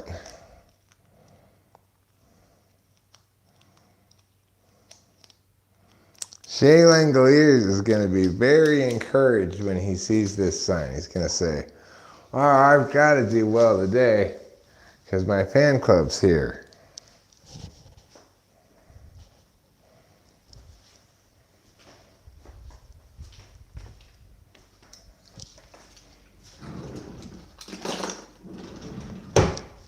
All right. Let me go admire my sign outside while I smoke a cigarette. I got to give woodland colors to the woodland friends too.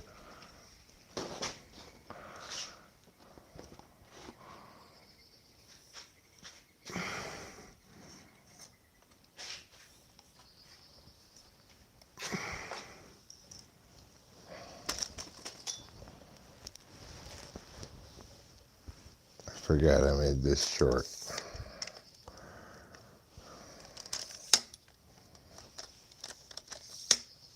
There. Now it's tall again. Okay. Now I need to go get cigarette, a beverage. I'll be right back.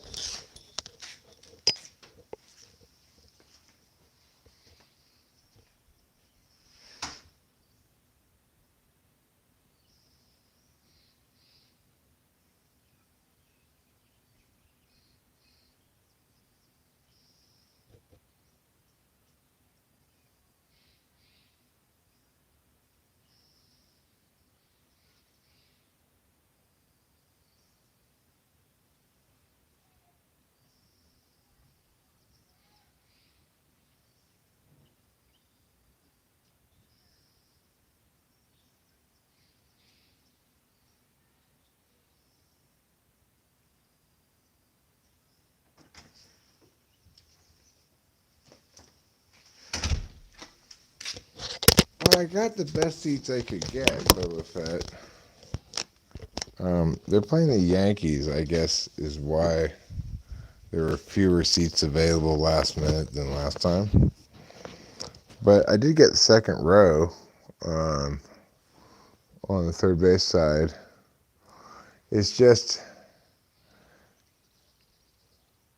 it's like behind the third base field box, but it's still, it's like, The equivalent is the second row of every place that's not the field box. It's the closest I could get.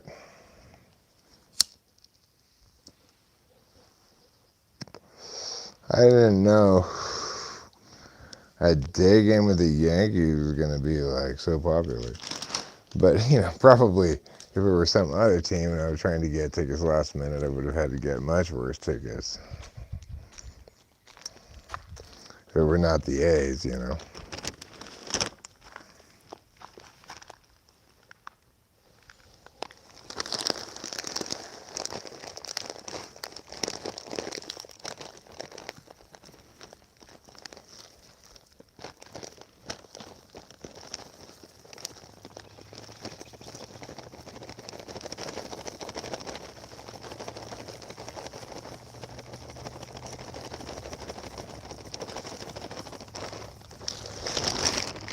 There you go, woodland friends. There's your morning cutlets.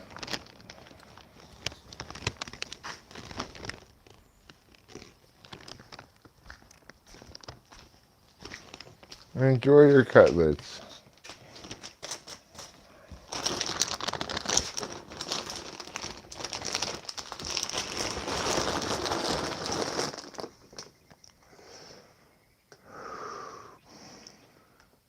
What are the cutlets?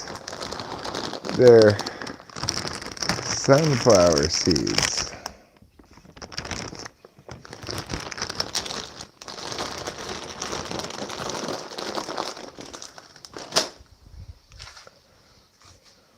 Anyway, the woodland friends, they really can't get enough cutlets, I tell you.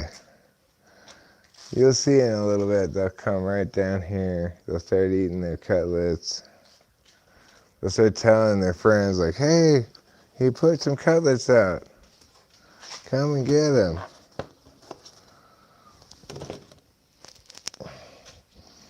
Oh, yeah.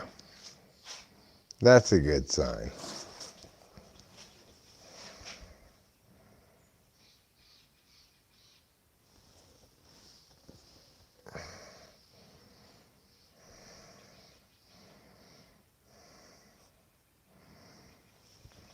Oh, yeah. It is a sign. And if you see it in the ballpark, you're going to say, wow, what a good sign.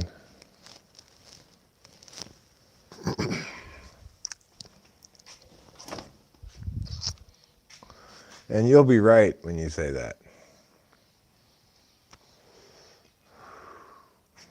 You might also say something like, I didn't know Shea Langoliers had a fan club.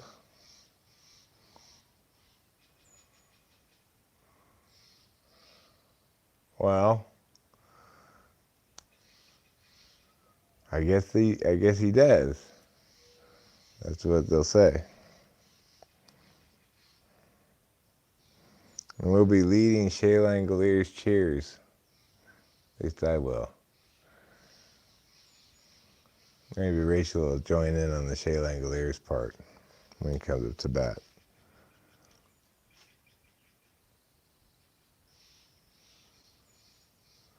Who's got more hits than Britney Spears? Shea Langoliers. Who makes more plays than Will Shakespeare's? Shea Langoliers. Who has the most personalized cheers? Shea Langoliers. Who's got a couple of handsome ears? Shea Langoliers. Who's buying everybody beers? Shea Langoliers. Who's popular with gays and queers? Shea Langoliers. Straights and queers, I should have said. Who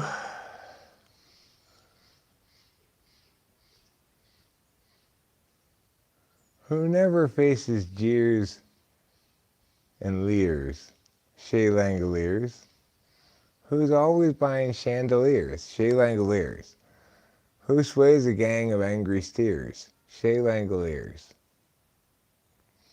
The point is, Shea Langoliers, the Shea Langoliers fan club isn't just sitting around idle doing nothing.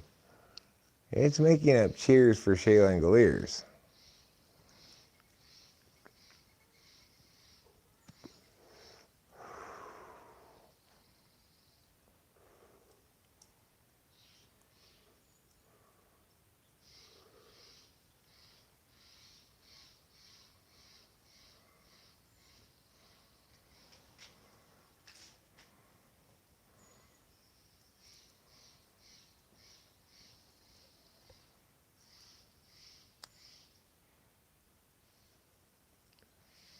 His accounts are never in arrears.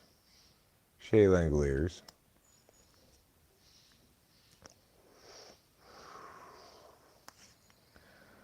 When he cuts his hair, he uses shears. Chez Langoliers. All his Scientology tests are clears. Chez Langoliers.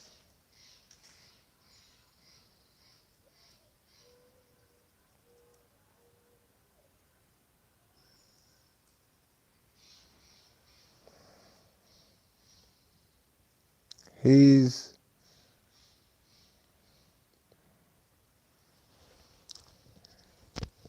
mastered all of the careers.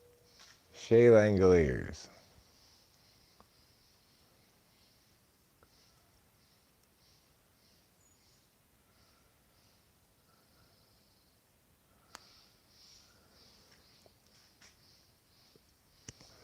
Who's a fan of Tears for Fears? Chez Langoliers.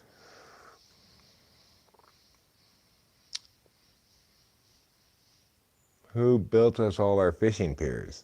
Chez Langoliers.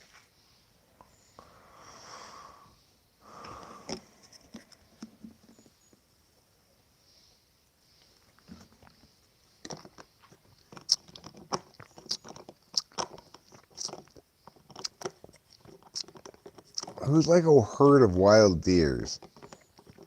Chez Langoliers.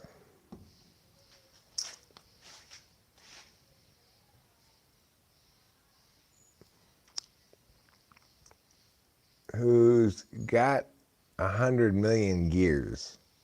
Chez Langoliers.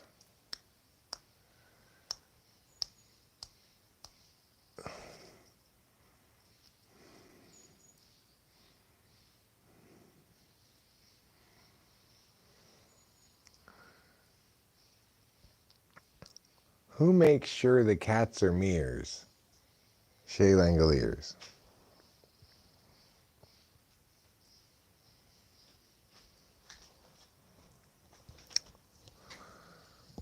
Who saves the day in fars and nears? Chez Langoliers.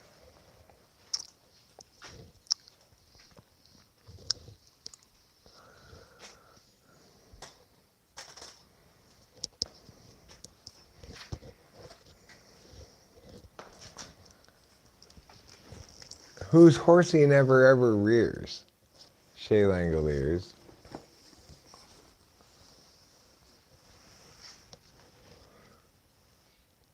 Who's way more popular than Sears?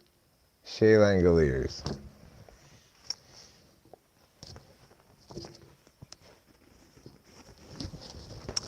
Who will be great for years and years? Chez Langoliers.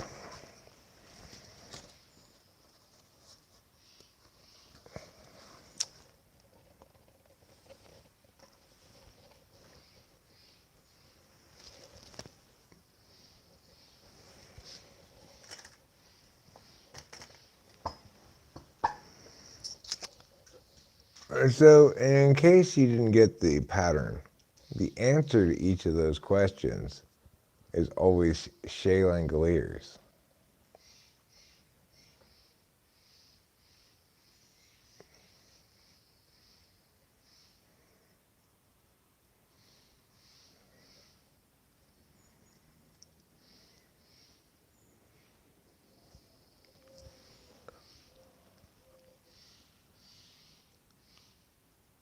Who gives joy to our tears? Chez Langoliers. You mean who's always there to dry our tears? Chez Langoliers.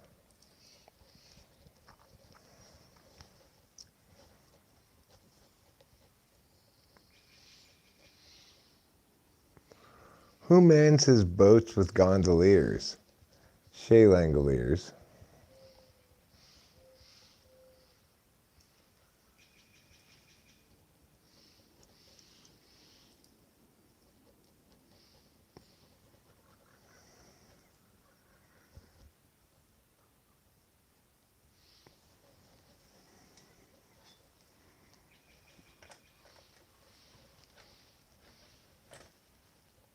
who never suffers boos nor jeers, Shay Langoliers.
Who by himself saw three musketeers?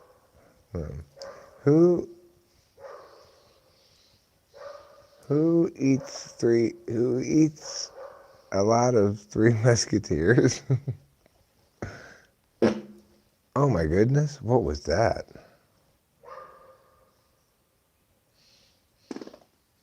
What was that? It must have been a dog barking. Okay, shut up, dog. God, you disturb the morning quiet with your barkage. Even more than I do with my fartage.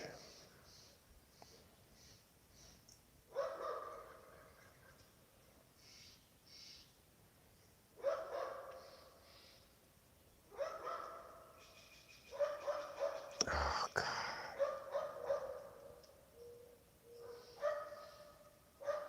They must be leaving the house. That dog barks every time they leave the house.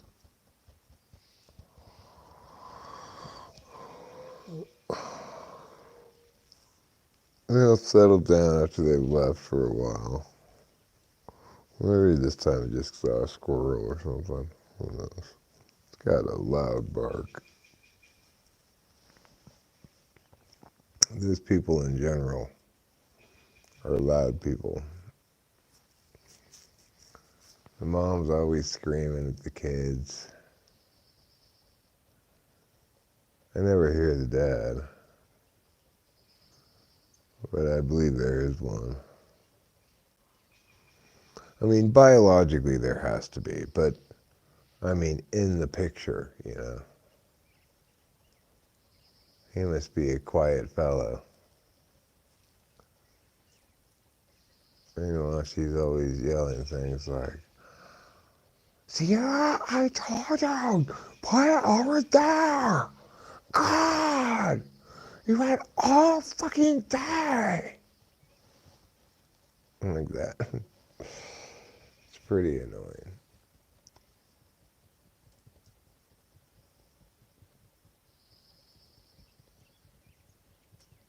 One of their kids is named Sierra. We're, of course, here in the Sierra Nevada mountains. So it's a pretty cool name. If you live up here, I guess, for a kid. Kind of naming yourself after a brand of truck, but you're naming your kid after a brand of truck. I believe it's the GMC Sierra. Anyhow, it's a good name. It's a good name for a dog. I'm not sure if it's really a good name for a kid. It seems fine, though. Sierra. It's not like Spot or Fido. Those are more explicitly dog names, I think. You'd agree.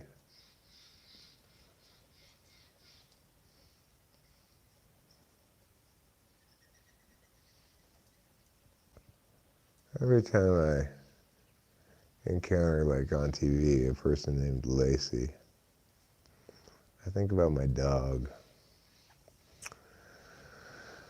And I think,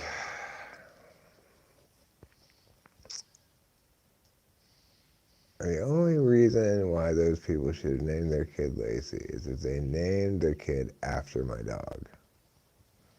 Otherwise, that name should just be retired.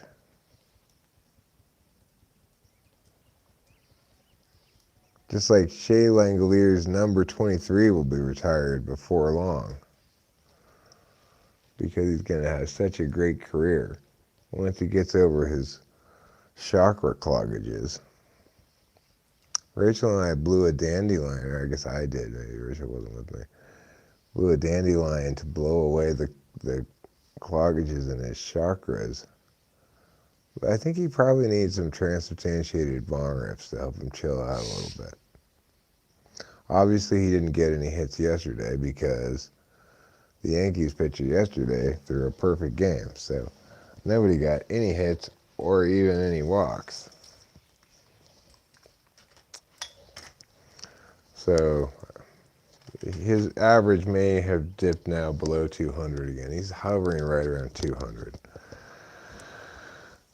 The protagonist of today's story, Shea Langeliers. Well, you know, he always looks happy. He doesn't seem to be bothered by the fact that he isn't having the greatest offensive production season in history. I guess when you're on the Oakland A's, you know you're not going to get cut just because you're not hitting. It's like, who is hitting on the A's?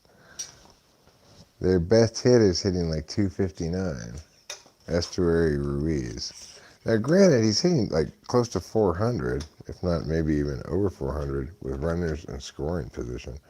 I think it's close to 400. He's, near the top of the league in average for hitting with runners in scoring position. He also, I believe, leads the league in stolen bases. And I don't know if it's still the case, but as of like a week ago, guess who led the league in throwing out runners? Shea Langeliers. So obviously our chakra cloggage remedies have done some good. So, my greatest fear is that it's been a while since he's had a day off, Teams give catchers a day off periodically. I hope today's not the day the Oakland A's give Shea Langeliers the day off.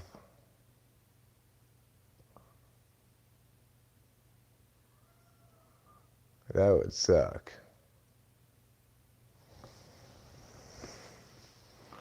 Meow.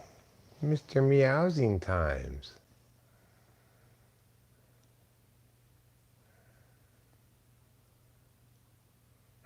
No. Shea Langeliers is not... Like, if you ask the average baseball fan, even somebody who's fairly into baseball, but not a fan of the Oakland A's in particular, who is Shea Langeliers? You'd be lucky if 1 out of 100 of them knew who he was. His batting average is poor to very poor. He strikes out a lot. He hits into a lot of double plays. But he's defensively stout. He's fairly quick for a catcher. He can leg out some infield singles every once in a while. And he has a strange name that I thought was a fun name. So that's why we are the Shea Langeliers fan club.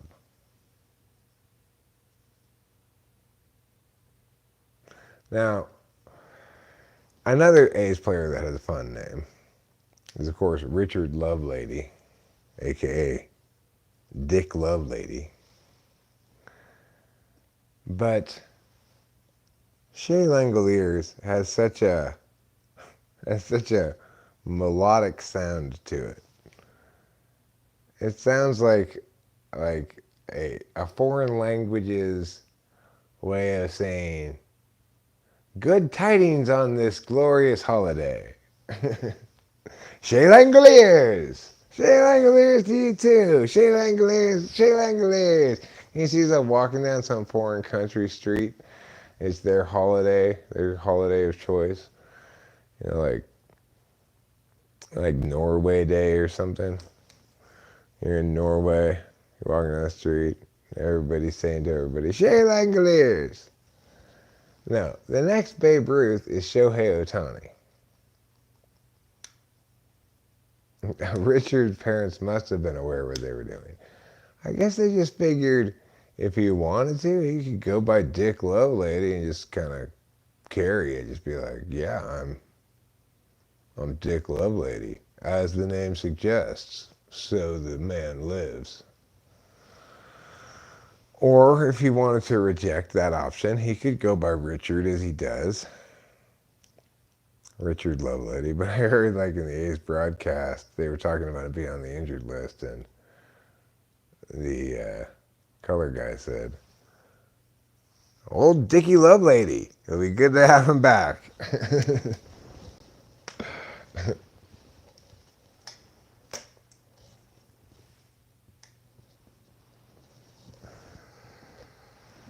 Yeah.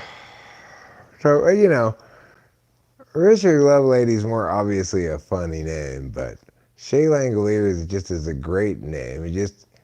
It rolls around in your mouth like wind chimes. Shay Langoliers.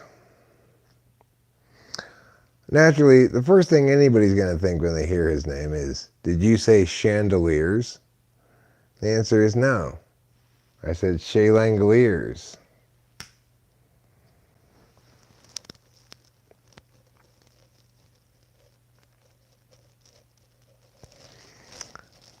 The point is, also, I think that with a little Eric and Rachel magic, we can help Shay Langoliers realize his potential. Once he realizes, first of all, that he has a fan club and that we're cheering for him from the second row, he'll feel encouraged. He'll feel like, oh, okay, I got to do a good job today because my fan club's here. And I didn't even know I had a fan club. The other A's players are going to get jealous of him because he's going to be the only A's player, or Yankee player for that matter, who has a fan club in attendance. Plus, Shay Langoliers has the benefit of my many, many cheers, which I plan to cheer when he's at bat. Or if he does something good, like throw a run around or something. Who makes more plays than Will Shakespeare's? Shay Langoliers! Like that, If you get the hit, I'll bust out who's got more hits than Britney Spears, Shay Langoliers.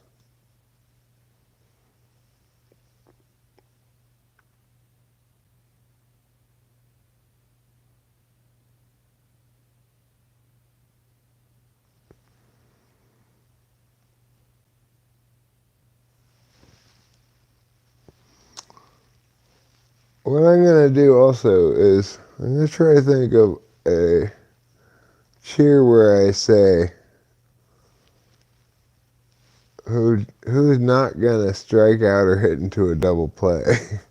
Shay Langoliers. I got to make it rhyme, of course.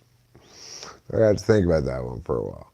He has a tendency to strike out and hit into double plays. That's a little bit troubling, I want to see him be the hero so I can really hold my Shay Langoliers fan club sign high and proud and say, that's why we're the Shay Langoliers fan club, because look at him go.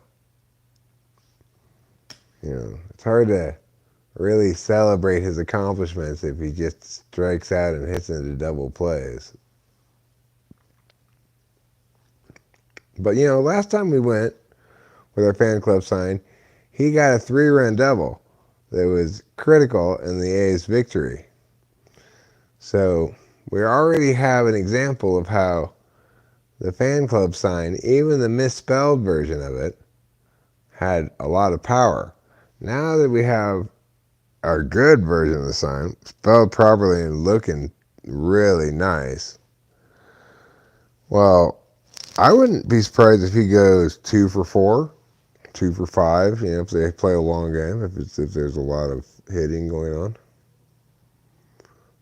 I would say probably we could expect an RBI or 2 out of him, maybe.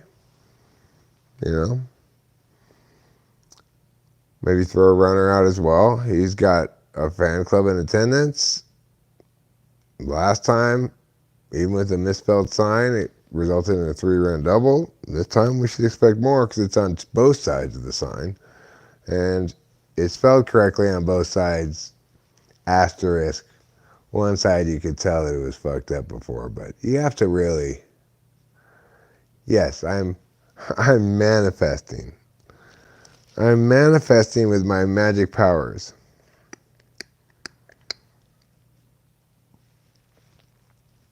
I'm manifesting a good day for Shea Langoliers. Now, worst case scenario, we go there and Shea Langoliers has a day off. And then I'll hold up my sign and say, "Where's Shea Langoliers? We came just to see Shea Langoliers." I'll have to yell at Katze. "Hey, Katze, put Shea Langoliers in." The Shea Langoliers fan club is here. All right. Let's see what kind of crazy nonsense you're putting up here, Boba Fett.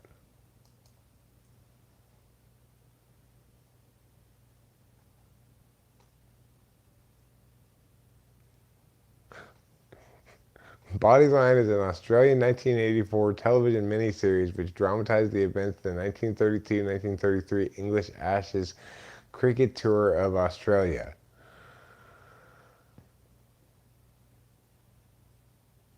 Well, I can't accuse you of putting something inappropriate, just something incredibly dull. Where did I leave my grapefruit juice? Did I put it in my pants? Where did I leave my grapefruit juice? Did I put it in my pants? That's what I want to know. Where did my grapefruit juice now go? Did I put it to or fro? No. Did I put it in my pants? No. Where did I put my grapefruit juice? Did I put it in my pants? Where did I put my grapefruit juice? Did I leave it back in France?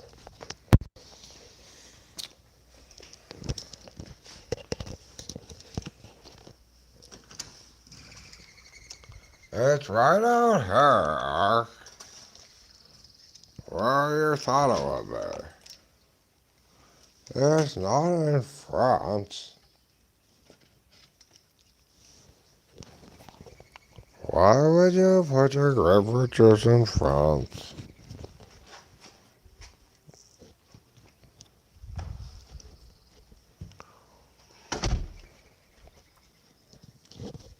First I'm going to drink a glass of sand, and then I'm going to drink a glass of ants. I could mix it together. It's like a kind of like an Arnold Palmer, half sand and half ants.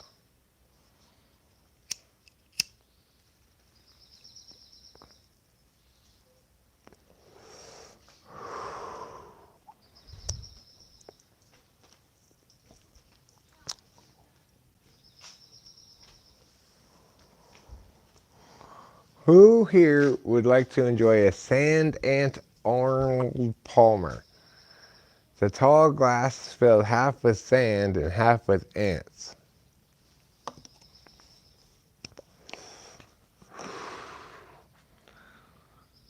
It's not especially thirst quenching, but better than drinking steel.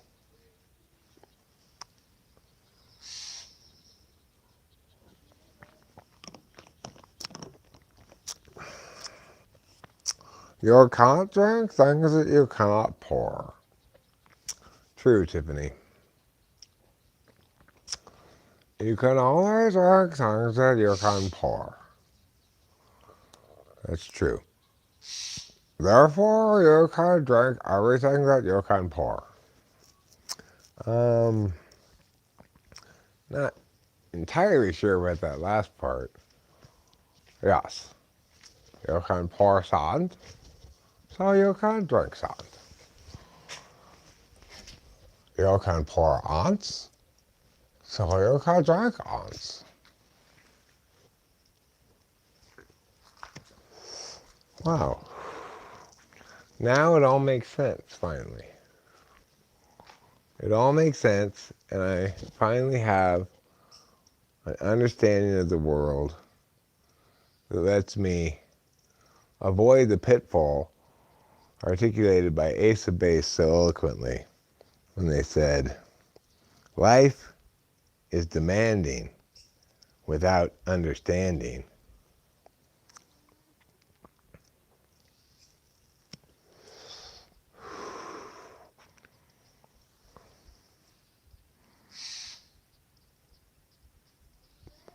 You know, you hear that lyric, you say, boy, I hear you, sister. I hear you loud and clear. You're coming in static free, like an FM radio station in the metropolitan area.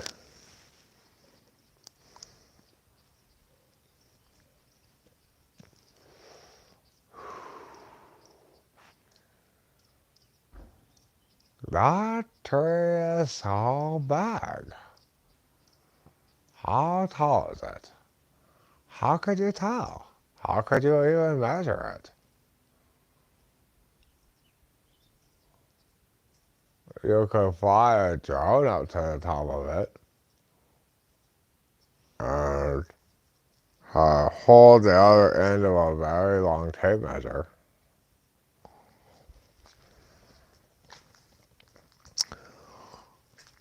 You could fly a drone up there. Top of that tree. See what it looks like. Probably just looks like the rest of the tree. I mean, I can see it from here. It's not so tall that I cannot see the top of it. That would be a really tall tree.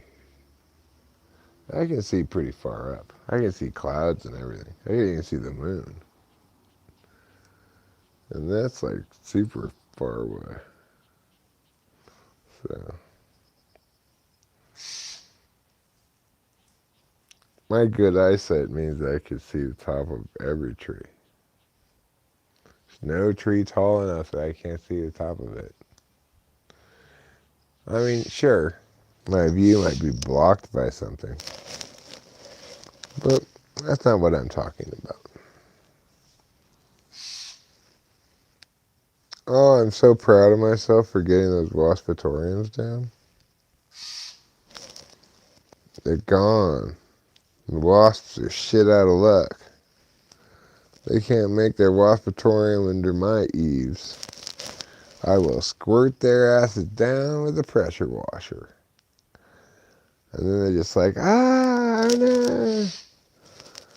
A powerful jet of water is striking our waspitorium. And we forgot to make it waterproof. They purposely don't make it waterproof because they put it under the eaves. They're free riders on it, on eaves. Oh, you got some eaves? Well, I'm going to make them my eaves now for me and my fellow wasp friends. No, you are not, waspy wasps. No, you are not. You know what you are instead? You're getting squirted with the pressure washer. How about that alternative to your plan? Oh, we're just going to build our waspitorium right here. No, you're not. You go find a tree or something to build your waspitorium on. Out in the forest, away from my house. Nobody invited you, wasps, to come live here. You're not paying any rent. You cannot make your waspitoriums under my eaves. That black and white cat, you need to get out of here, you. You stinker.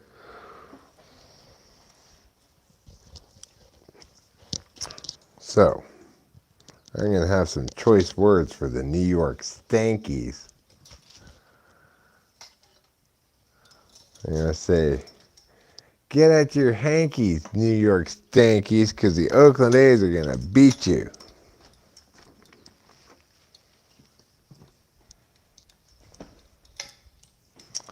And then they're going to be like, damn, we got burned.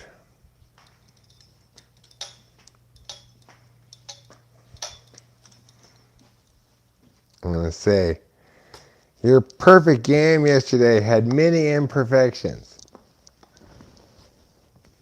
Just because none of the imperfections were a walk or a hit given up doesn't mean it was a perfect game. If it was perfect, you would have gotten in 27 pitches.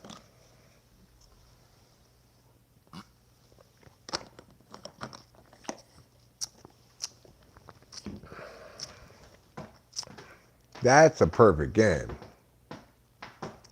You had 27 outs and 27 pitches. No, Trouble, stop it. Stop. Daddy don't like it when you claw the chair. Daddy don't like it at all. Xenodochinology is the study of Langoliers? Wow. What's the study of Langoliers called, Winston Spawn? Langolier Neology?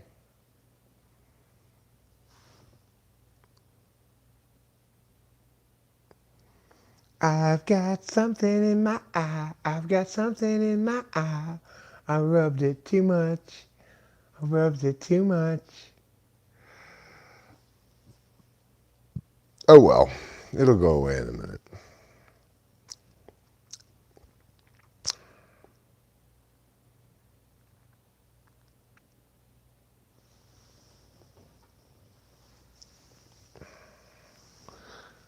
I guess I'll take this moment of eye impairment to smoke a bong rip. I shouldn't rub my eyes after I pet the cat. It makes me get all allergy-ish. Oh, he doesn't have a scratching post inside, but they can go outside anytime they want and scratch the trees and stuff. They can scratch the carpet. We don't mind that. They do that sometimes. That's fine.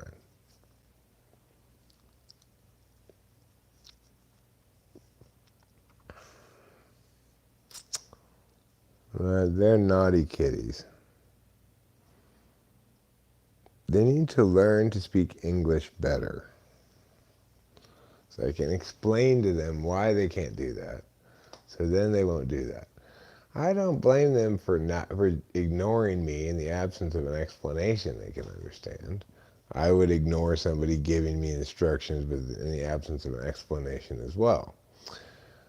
The problem is, I've tried to explain it to them, but they don't seem to understand.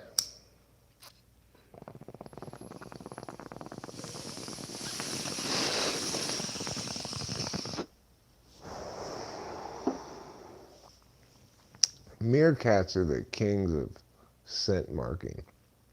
The dominant meerkat goes around and rubs his anal scent glands on to all of the other meerkats. He's like, okay, I'm the boss, so you guys line up because it's time for me to wipe my ass on all of you. So you all stink like my ass. That way you know I'm the boss. And you're the ones who stink like ass. It's an interesting cultural norm, you know. As far as I know, there aren't any human cultures that do that, but I wouldn't put it past us.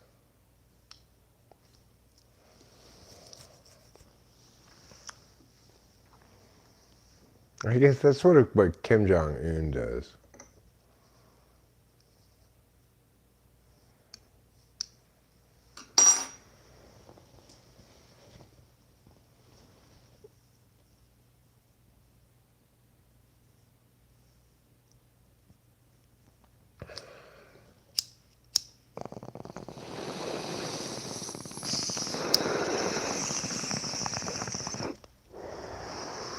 So, you know, next time you forget to put on deodorant, just be glad you're not a meerkat. A subordinate one, anyway. If you were an ordinate one, I guess if subordinate is subordinate, then ordinate must be the alternative to subordinate.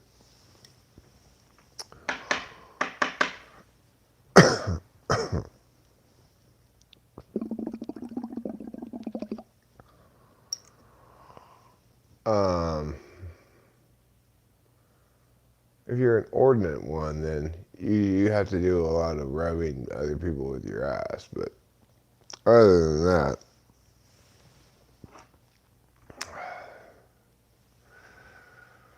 I guess your ass might get chapped if you're the boss for too long. And you have to rub too many people with your anal scent glands. You could suffer from chapped glands. So there might be disadvantages to being the boss in meerkat society as well. Come here and let me chap my glands on you is a commonly spoken sentence in meerkat society.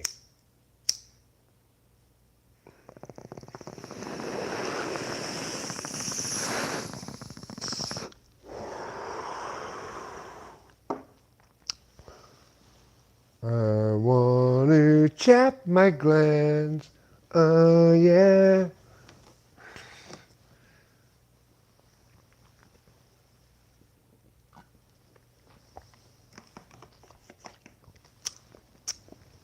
Michael Jackson wrote a song about that.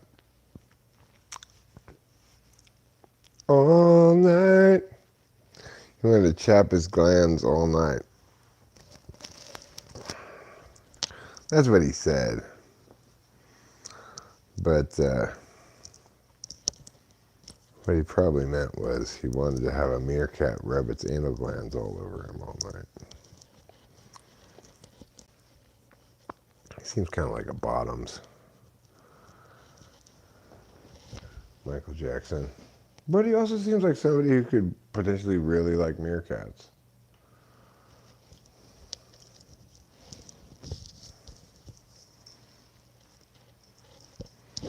I think that's not an unfair speculation. Sure, it's purely speculative, but fairly so.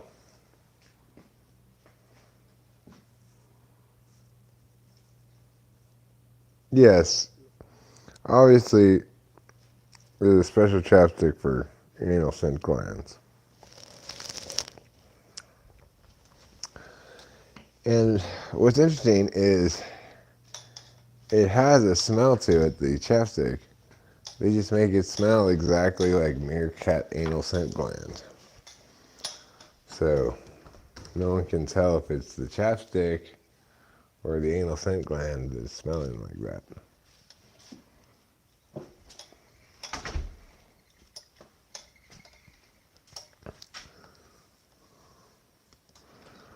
When your anal scent gland rubbed upon my face, my dear, that's when I knew you were meerkat boss. your anal gland. Through the summer and the fall, I smelled like asshole, that was all.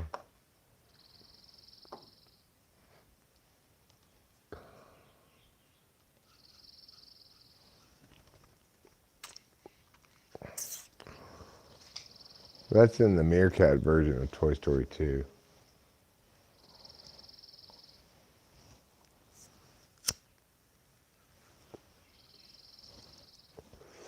Meerkat Manor was such a good show, the first run of it or whatever.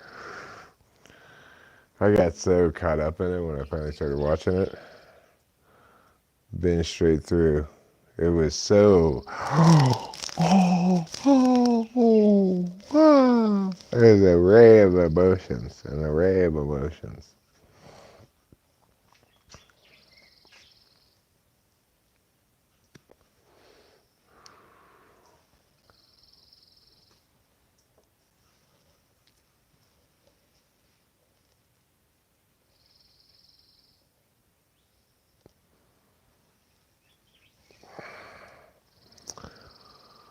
Well, if we are going to get breakfast at Happy Burger Diner, Rachel's going to have to get up pretty soon. Because we are due in Modesto at 10. I'm not exactly sure how long it's going to take to get to Modesto. I'd say longer than 5 minutes, but less than 3 days.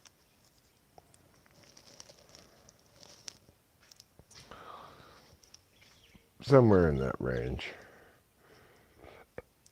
That's how long it'll take to get to Modesto. How long will we have to stay in Modesto? Hopefully not very long, but Rachel's going into Bianca's Bridal Couture. And Bianca's Bridal Couture is a store that,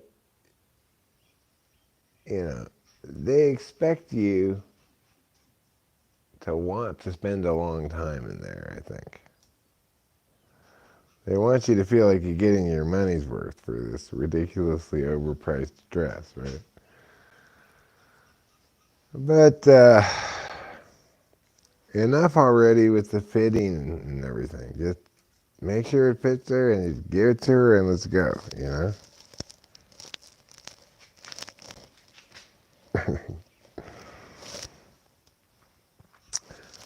If they start saying like, well, we have to try on this strap here to make sure it goes on this other thing, I'm gonna be like, you bridal store ladies, you're not invited to join the Shea Langoliers fan club. If they're taking a long time to go in there and say, look, I'll hold up my sign. I am co-president with Rachel of the Shea Langoliers fan club, and the A's game is starting at 12:37. It's not 12:57, it's 12:37.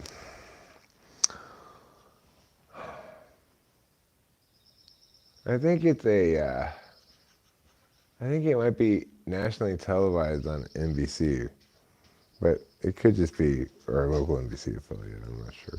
It seemed like they were never going to televise it nationally. Well, it's a Yankees game, so it's televised in New York. That's a big television market. Hopefully, I can entice the camera guy to take pictures of us with our Shea Langoliers fan club sign.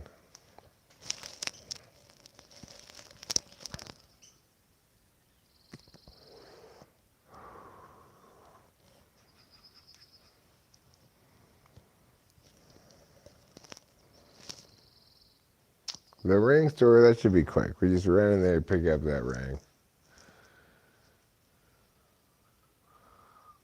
I guess for ceremony's sake, you're just going to have to put it in your purse. Don't put it on yet. I didn't put on mine yet, I'm still wearing this, my engagement ring, which I got in Hawaii.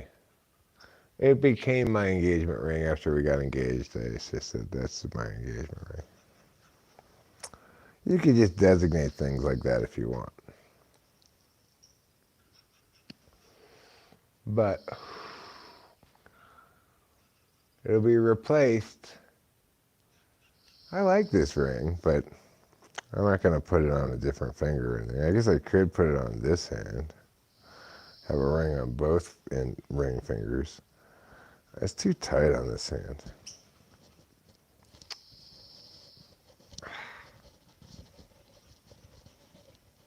No. This ring is just going to have to be replaced. Sure, it's made out of lucky Hawaiian wood, but koa wood. But you know what? Koa wood's not as lucky as gold.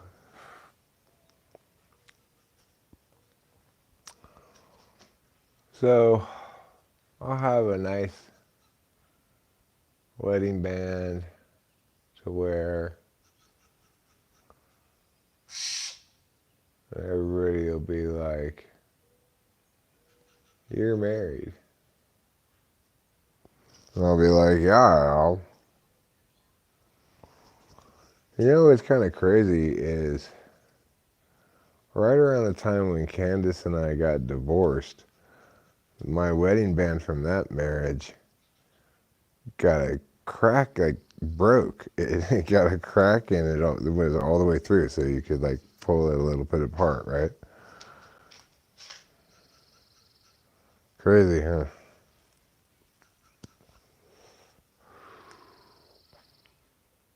I like this wedding band better.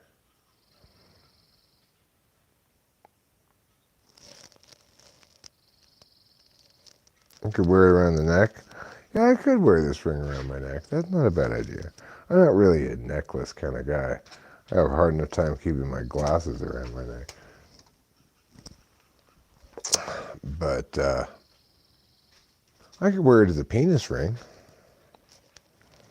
I could just fit just the pee hole bit in through there,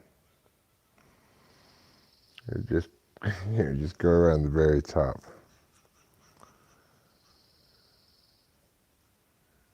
And it would bring good Hawaiian luck.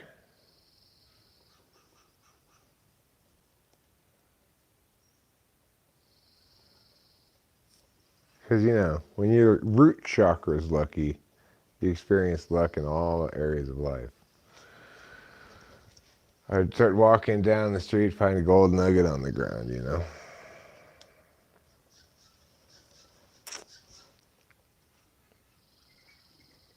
I could super glue it to the middle of my forehead. What do you think? Just like that. People go, how do you get that thing to stay there? I'll never tell. Okay, I'll tell. It's super glue. Actually, I just pushed it there and it just stayed. It's pretty good at staying put. I must have a sticky forehead. I bet I could get this to stay on my forehead pretty good if I super glued it. I've got a little bump right there that I could put it over. I'd be the guy with a ring on his head. People would know me as that. There's that guy with a ring on his head again. I wonder what's up with that. Go ask him. I'm not going to ask him. Finally, what's up with the ring on your head? What? There's a, oh my God, there's a ring on my head? I wonder how long that's been there for. Well, like weeks. I've seen you in the store multiple times with this ring on your head. Really? Wow. I guess I must have like slept on it and it just got stuck to my forehead.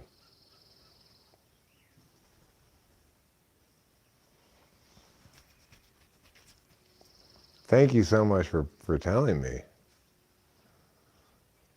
Can't believe nobody else mentioned it.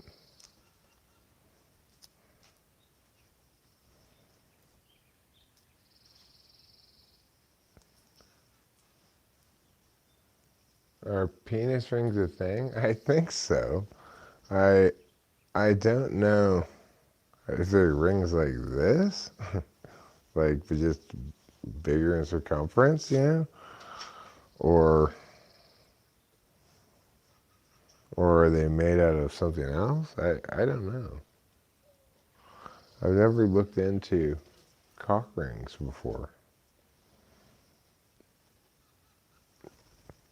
Do you have to get a piercing or something?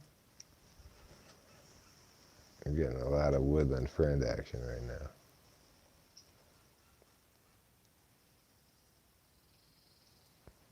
Just wait for the blue jays to all come down. Oh yeah. That's some hot woodland friend action. You guys are looking out.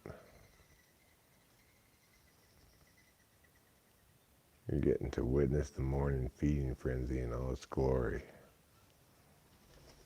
As soon as I move a little bit, they fly away for a second. They come right back. Gotta show the ground too, because they go on the ground too. And the reason is, when I'm pouring the seeds onto the wall, some of them fall on the ground. But also, when they're landing on the wall, they shoo a lot of them off onto the ground.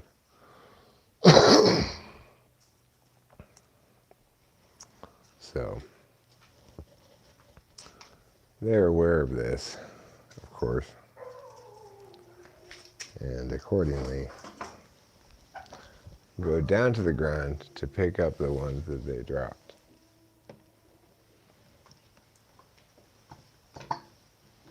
That's how much they love their woodland cutlets.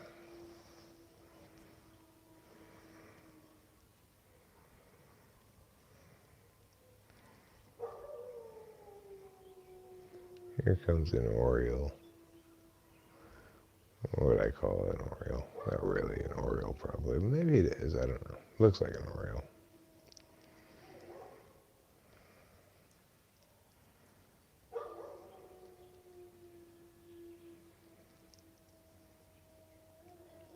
Those people must have just left. Their dog's howling for them. And here comes what I call a faux hawk. You might also call it a mock, which is to say a mock hawk. Another oriole arriving to the party. Another mock. The orioles are like, "You're standing too close to me." He's like, "Fine, I'll move over here."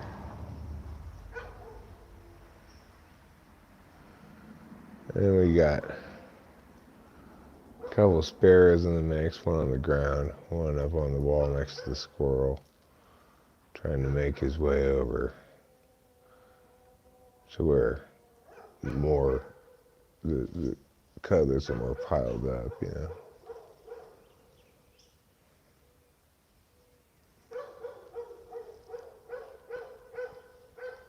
Ah, that dog. I want that dog to just shed it. Just shush your mouth, Mr. Dog.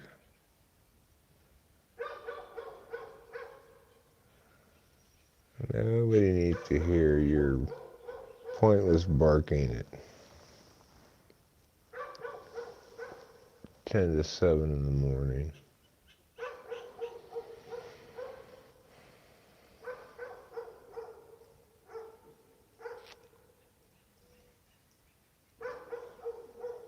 You're a bad dog.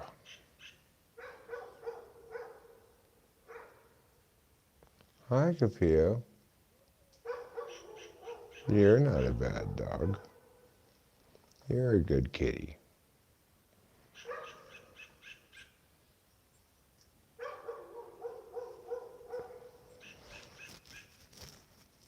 Your kitty fur fantastico.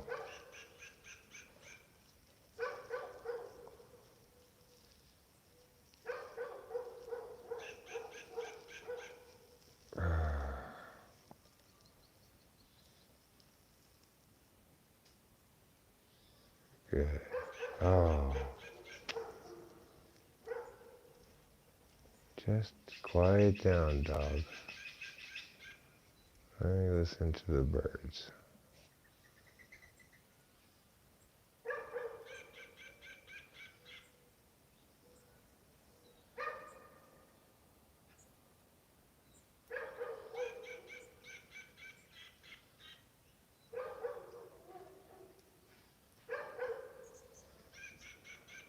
The dog usually will quiet down after a little while.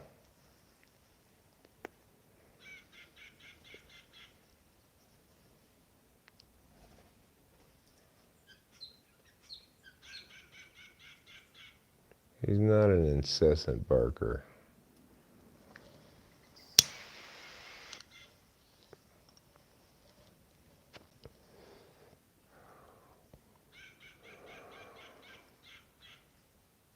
I wonder what kind of bird that is making that squawking sound over it. I think that's a jay, but I don't know.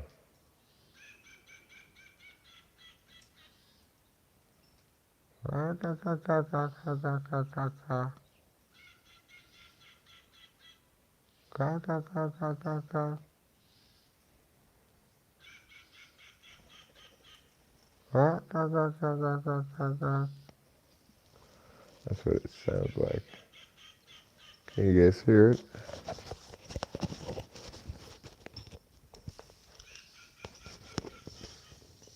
It might be a squirrel.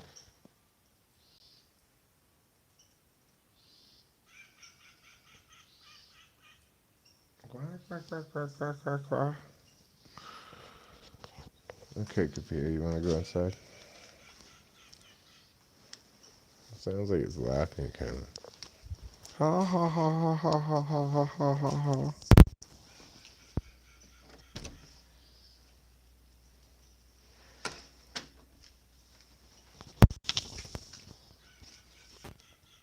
But he's probably not laughing. He's probably upset about something. That's why it's saying. Caw, caw, caw, caw, caw, caw, caw.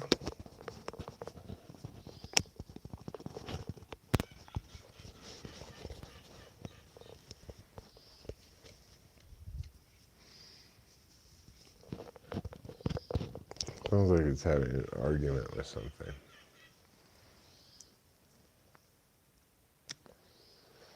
I wish I had some binoculars. Maybe I could find to see the bird that's making that noise or whatever it is. Could be a super loud squirrel, maybe?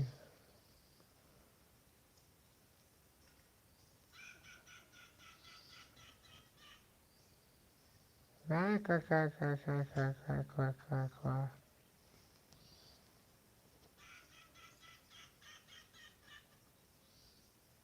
Okay, let's walk over there and see if we can see what the fuck that is. I'm curious. Is it just a squirrel?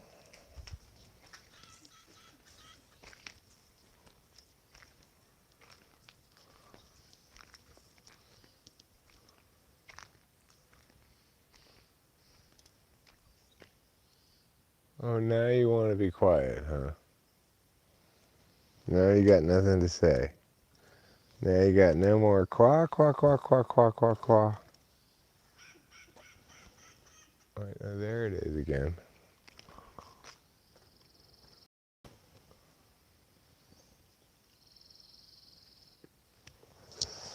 Where are you? Quack, quack, quack.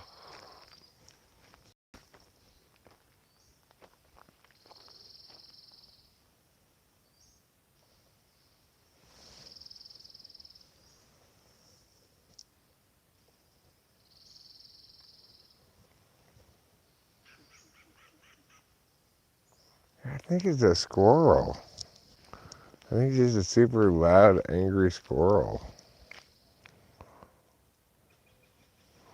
Just saying quaw, quaw, quaw, quaw, quaw over and over again.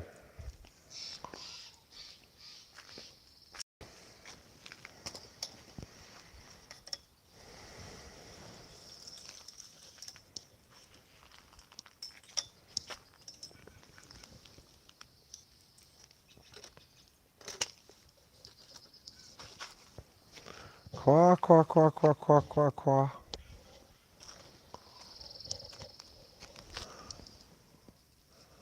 This is the beautiful feather of a blue jay.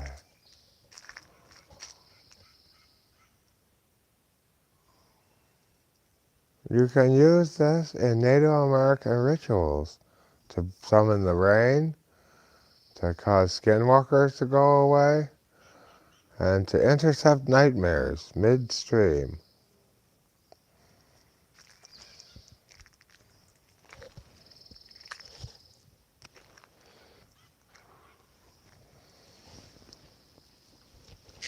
And here we have another beautiful feather of a blue jay.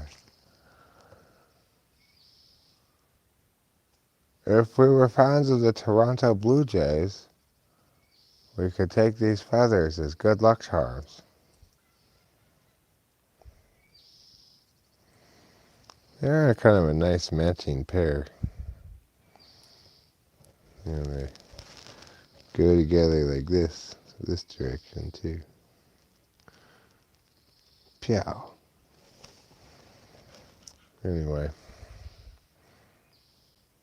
I'm doing a sexy feather dance, hiding my body parts with these feathers.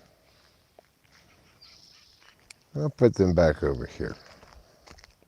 Rachel sometimes likes these sorts of things, but I think we have lots of feathers around, so I don't know if there's any point in getting them for her.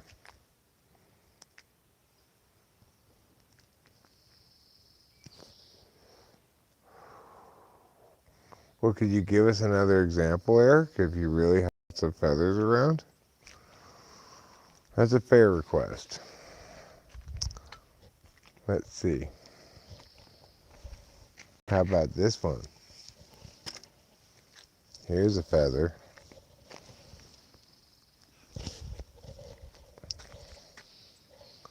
What kind of bird is this one from? I don't know.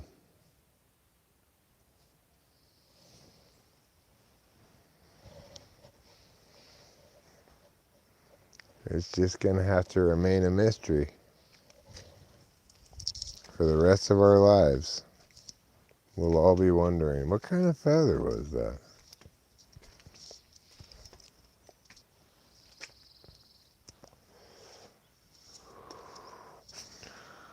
I have done such an amazing job of cutting up boxes. I'm so proud of myself. It's like at some point in your life you probably thought, hey, I'm pretty good at cutting up boxes. I cut up a lot of boxes. You never cut up as many boxes as I cut up. I cut up so many boxes that I filled up 2 full trash cans full of cardboard box little pieces. Cut them up, tore them up, made them all small, and I really put the handle on it. I wasn't even on any amphetamines. Proud of myself. But guess what is in this big black bag? Not especially well cut up cardboard boxes. So the question is, do I want to take those out and cut them up small and fill up a 3rd trash can with cardboard boxes? The answer is probably yes. Probably. Well, let's see what kind of things we can find around here.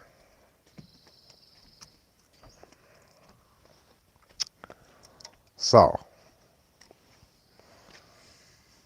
this right here is a plant. As you can see, it's got a fuzzy little thing at the end. Otherwise, it's just a regular plant. But I use this to clean my ears. No, I don't use this to clean my ears, actually. I've never picked one of those before, even. What else do I have around here? I've got some rocks. Let's see. Do we have any cool rocks? Let's find out.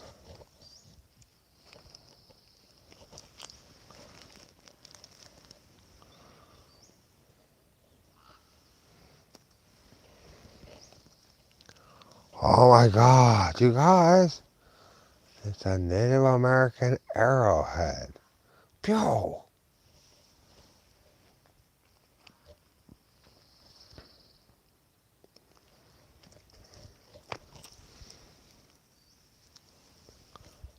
This is kind of a cool rock. See? It kind of looks like it has a picture of Sasquatch's face on it. I think you see what I'm talking about.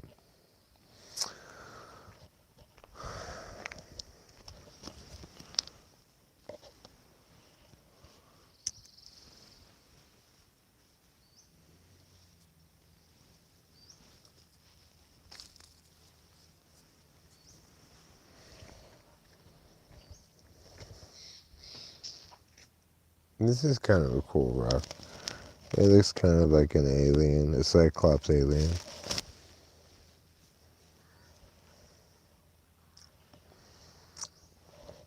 Cyclopsian, as they're sometimes called.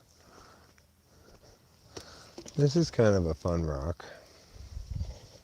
Look, it's got like different colors on it.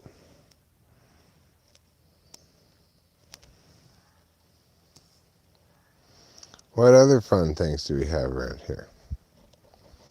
Well,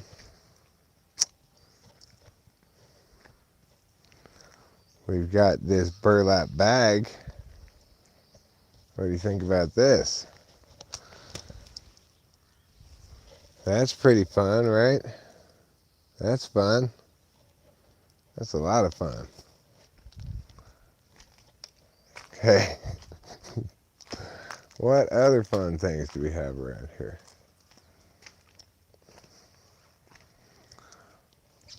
These are the replacement flowers the flower people sent us because Rachel's relatives complained about the first flowers.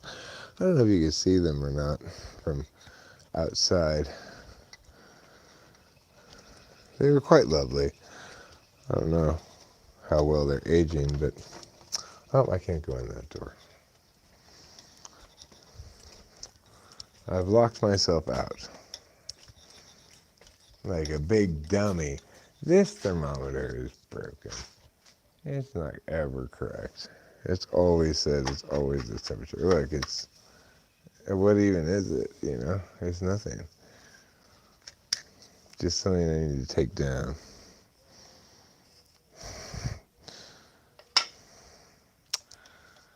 Oh well. Life sometimes gives you broken thermometers. When it does, you have to make broken thermometer aid. So that's what I'll try to do.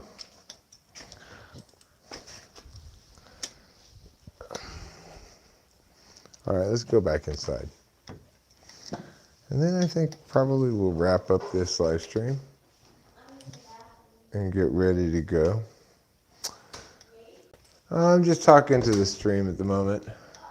I'm saying what I plan to be doing here pretty soon. You're the Tennessee Warbler? I always wondered who the Tennessee Warbler was. Now I know. It's C.J. O'Connell. He's so named because he warbles in the quintessential Tennessee fashion.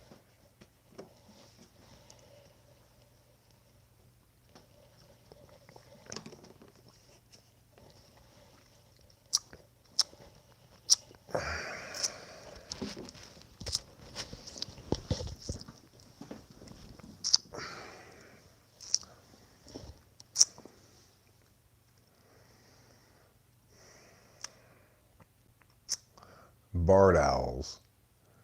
They say that barred owls can be easily mistaken for Sasquatches. You could view it as that people who claim to have heard Sasquatches have actually heard barred owls. But I'm in the pro Sasquatch camp. It's not that I believe in Sasquatches so much as I'm in favor of Sasquatch rights.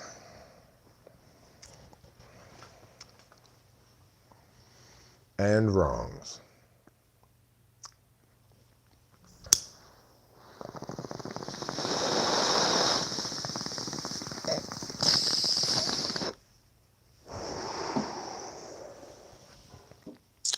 Well, I've done a good job, and I've smoked some pot. So congratulations to me. Now,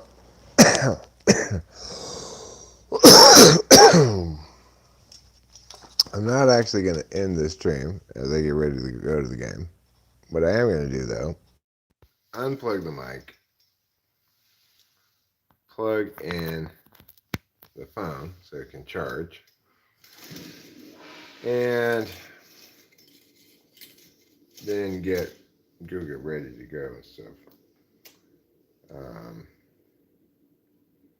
I've got my Shea Langoliers fan club signed. That's the most important thing to have.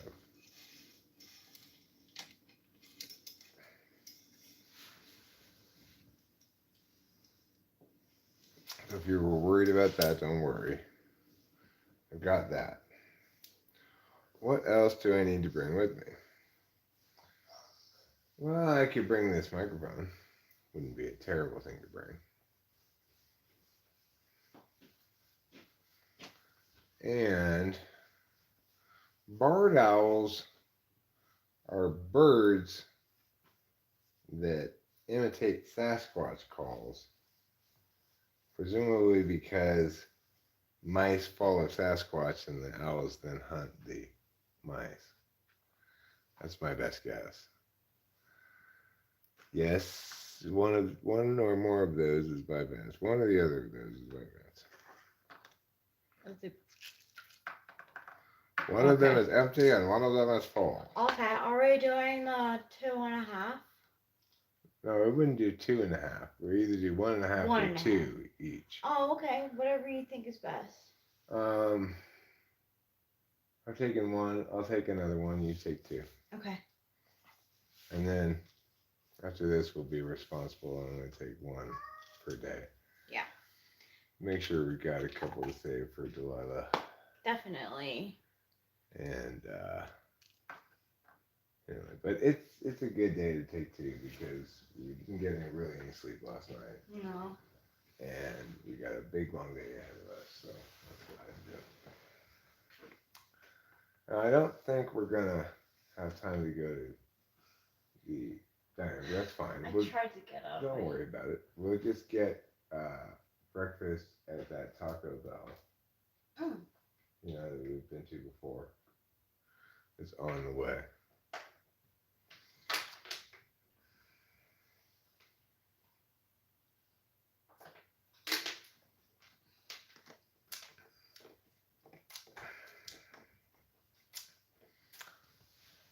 So, okay. What do I need to do to get ready to go? I need to put on different clothes. So I need to change my pants, put on some underwears, and probably put my Shea Langoliers jersey on over my Thank You 39 shirt. And I'll bring a jacket as well, because if the weather report's right, it's actually going to be rather cool today.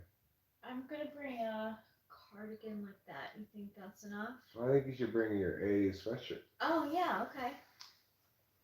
If you're in your A sweatshirt, then we won't have to get you a Shea Langoliers jersey today. We will both be in A's gear.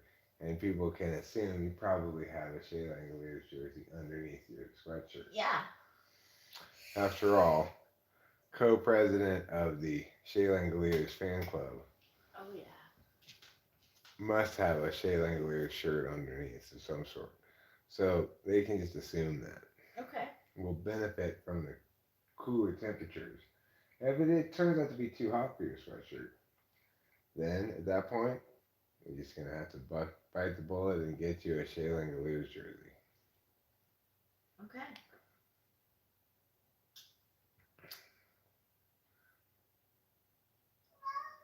So, Meow.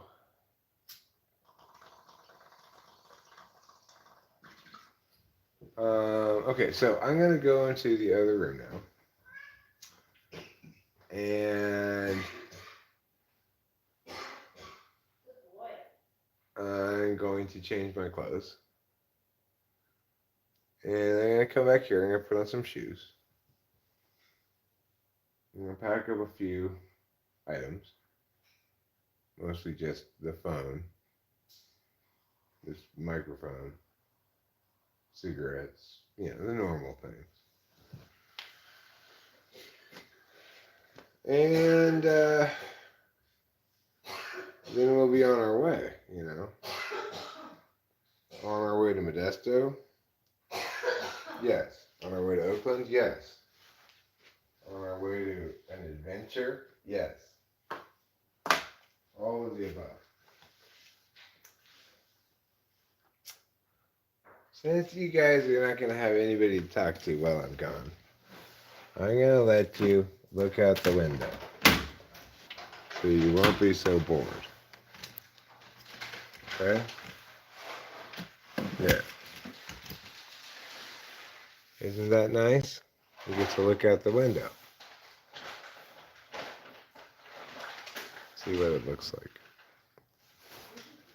Make it go down a little bit more. There. There you go.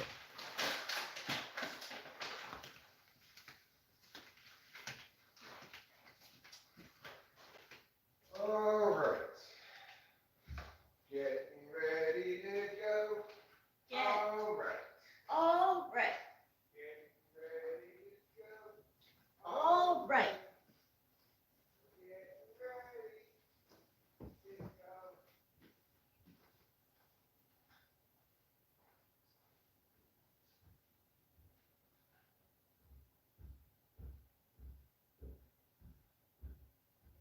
Let's go athletics. Let's go athletics. Let's go athletics. Gonna hit that little tree. Hit that little tree.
Got my Shea Langoliers jersey.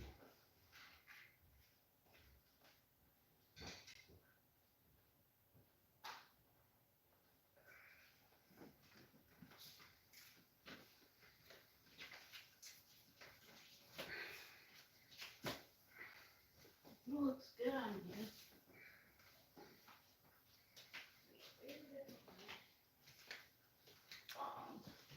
Let's see what I look like.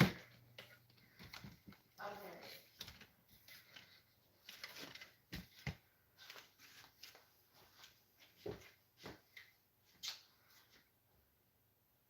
Is it okay to have a blue shirt underneath this? I think so.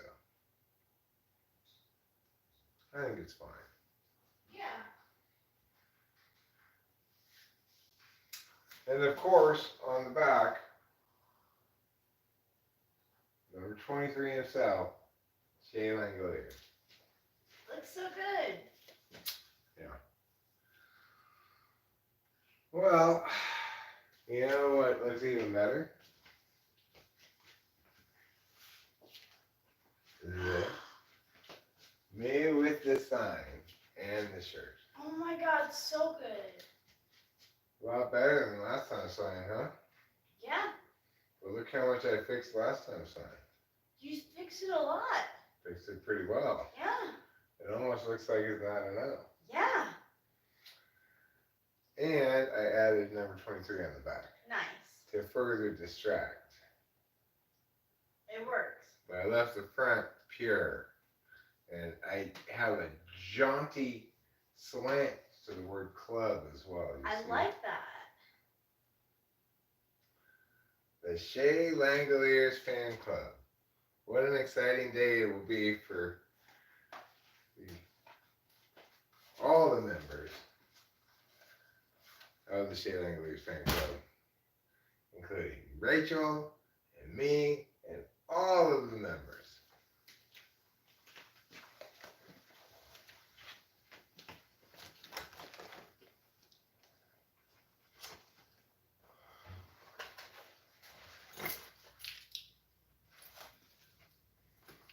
Okay. Now, we're going to be, we don't need to leave till 8 o'clock. Okay. I mean, let me see how long it is to get to Modesto exactly. The thing is,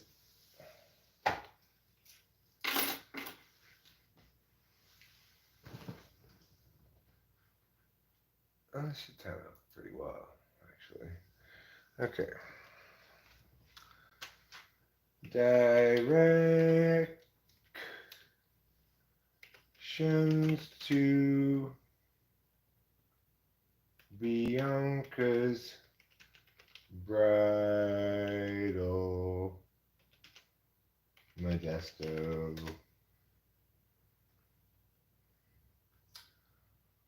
1 hour and 55 minutes. Okay. So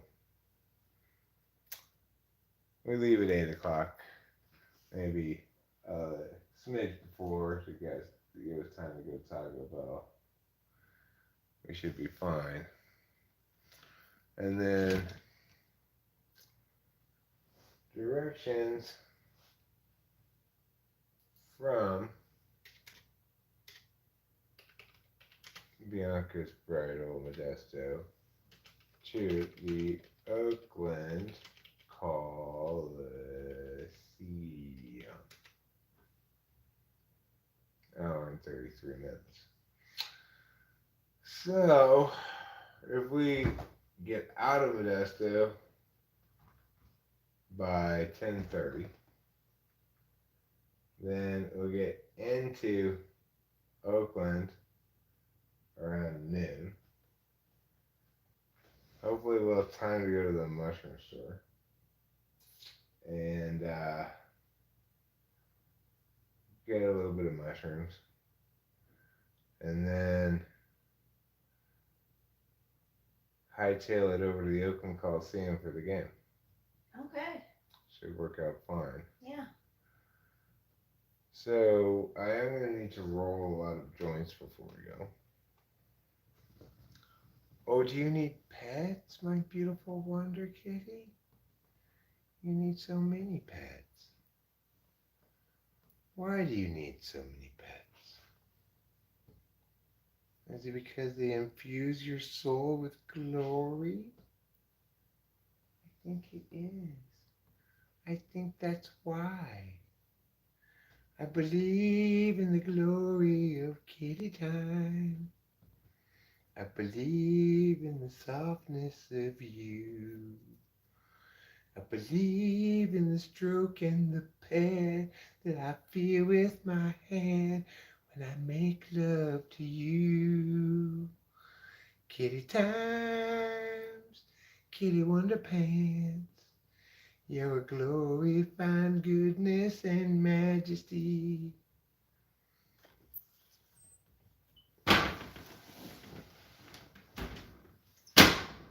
There. Oh, yes. Oh, yes. Because Daddy knows. That's why. Daddy knows. And Daddy knows. And Daddy loves.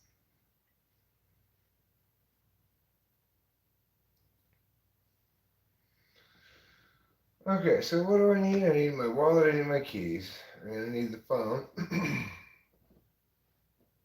I'm going to need...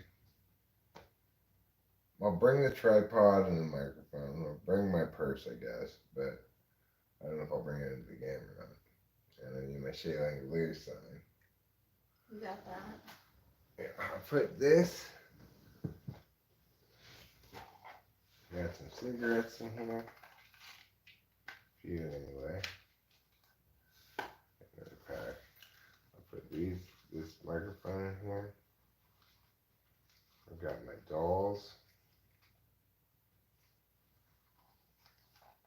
In case I'm feeling inspired to make Mindy's Club stuff, which I haven't felt inspired to do in quite some time, really. To bring this lighter. Oh, this thing is really, it's hard to grind anything right now, is it? But, let me see if I can remedy that by doing this.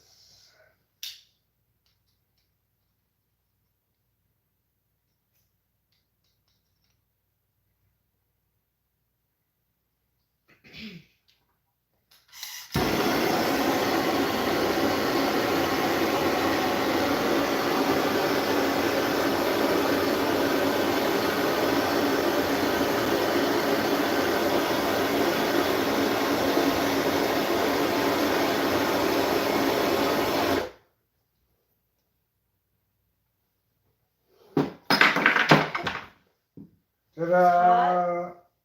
What? It's burning? Yeah, it's probably burning the same way a little bit. No, did it burn you? No, I didn't burn me. Okay.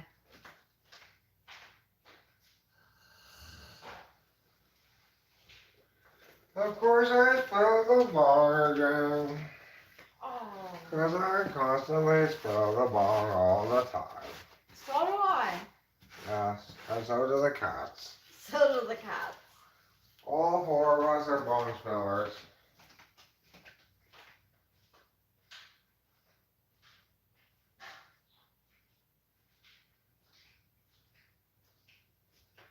Okay. Now, that part's done.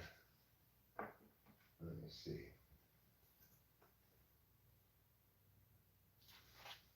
I'm gonna cool it down a bit.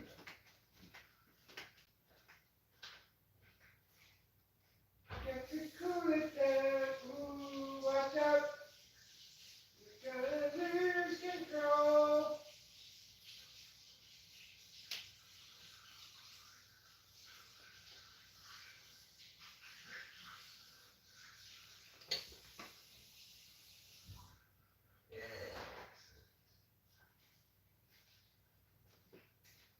Smooth as a whistle. Wow, that's great. And then we get some more pieces of weed.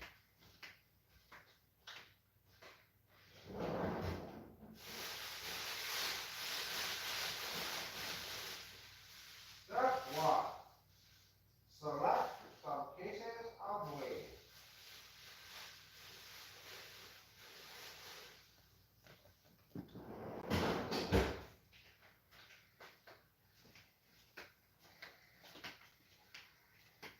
Okay, I've selected some pieces of wheat. Stop told. Put the pieces of wheat on a paper plate. Okay, I put my wheat on paper plate. Stop there. Got your grinder. Okay, I've got my grinder right here. Step 4. Put weight and grinder. Chow. Chow. Chow. Step 5. Grind the weight. Okay. Chow, chow, chow, chow. No problem.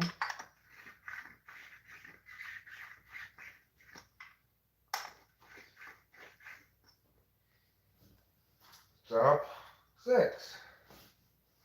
Put more weight.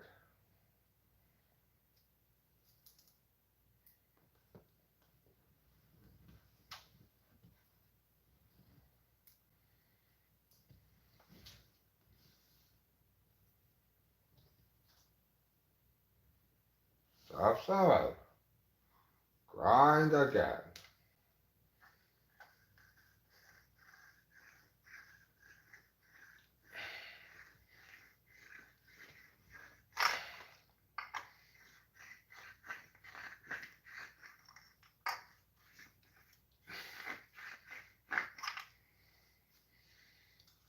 Step 8. Go like this.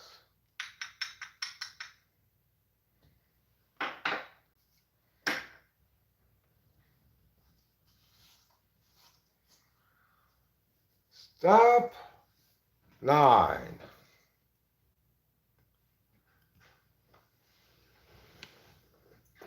Begin rolling joints.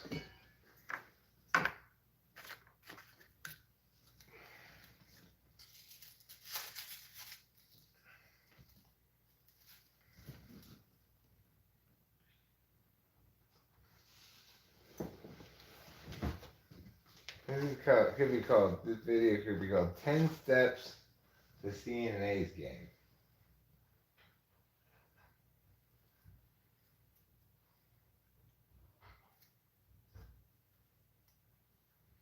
Or just 10 steps to going to Oakland. That's really why we need all the joints is because we're going to be driving a long time. We'll need multiple joints for both car trips, both directions.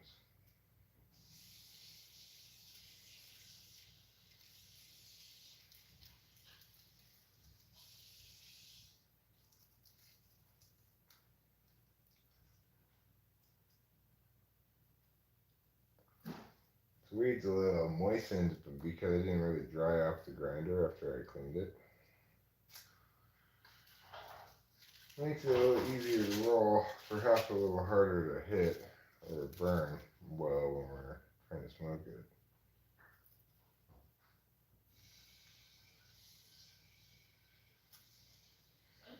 Hopefully it didn't make it too wet.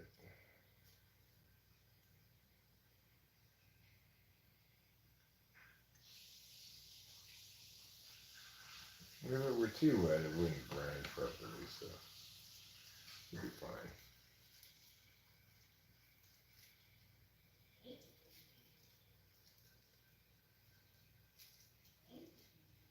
And this part seems pretty wet.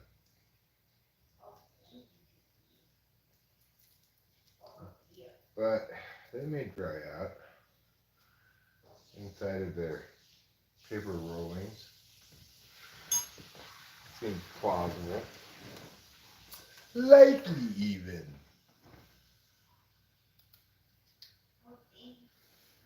Ethniogenic means for religious use. Oh.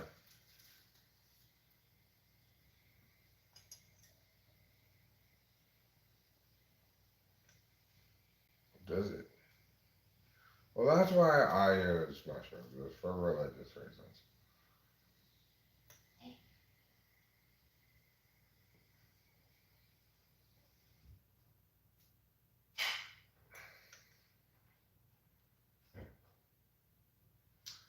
I mean, it is good for my general spiritual well-being, I think, to do it occasionally, but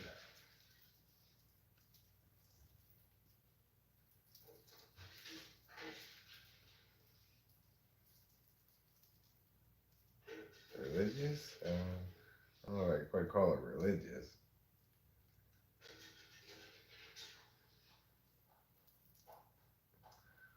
I think it's good for your spirits or something. Like, tends to make me happy, usually. You know, depending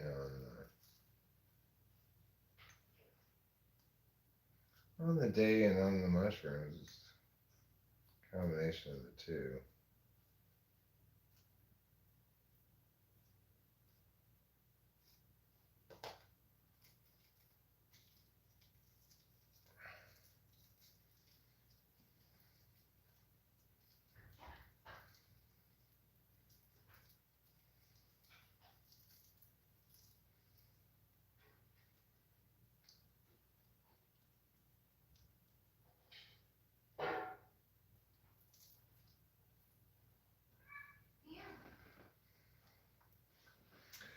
If purveyors of mushrooms are called mushroomeers, then we got another Shea Langoliers chair in the works.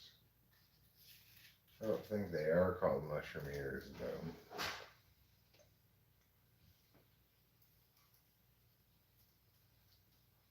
They're probably called like funga fungiculturalists or something.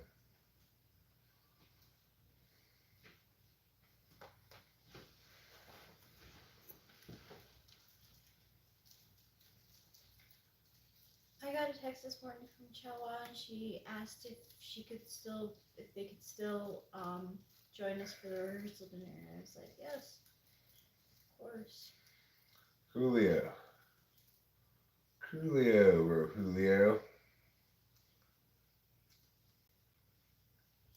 Hallucinogens, also known as psychedelics, psychotomimetics, or entheogens. Hallucinogens are psychoactive substances known to dose dependently induce profound changes in perception. It makes me go FI and also crawl into bed. I don't know why. Oh, just how you react to them. Yeah. They have unpredictable impacts on me. It's pretty unpredictable for me too. Like,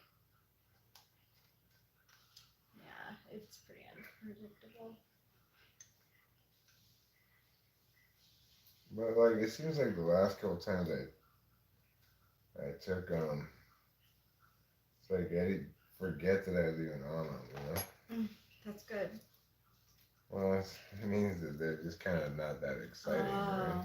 Oh. So, but it's been a while now since I've taken them. So hopefully they'll pack a bit more of a punch.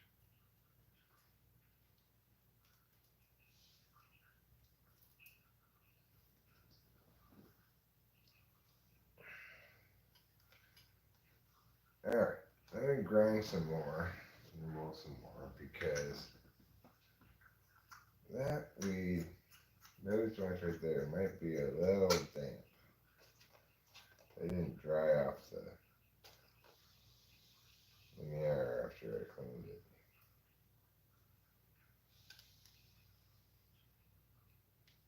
But grinding a previous batch of weed certainly dried it, so these ones should be not too damp if those ones are too damp.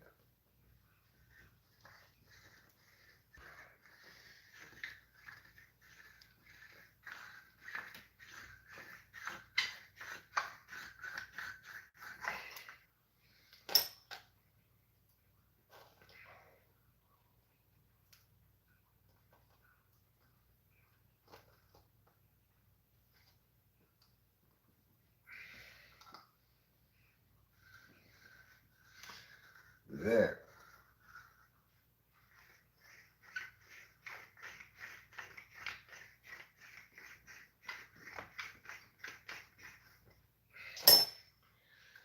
Excellent. Now, there's there. Put this here. I think you do it right here. That would be right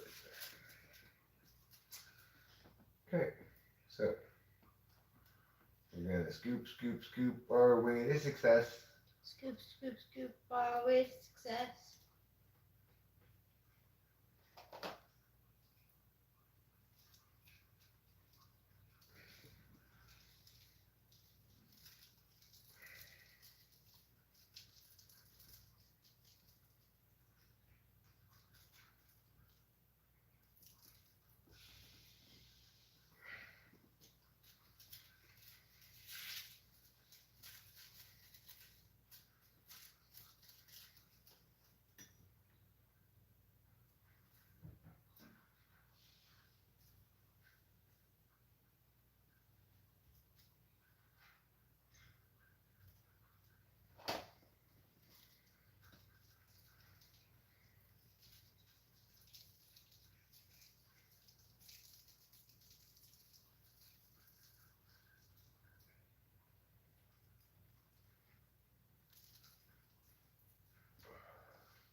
I am pounding these out like Yeah, you there's are. 15 minutes before the essay's due. Good reference. It's true, you are.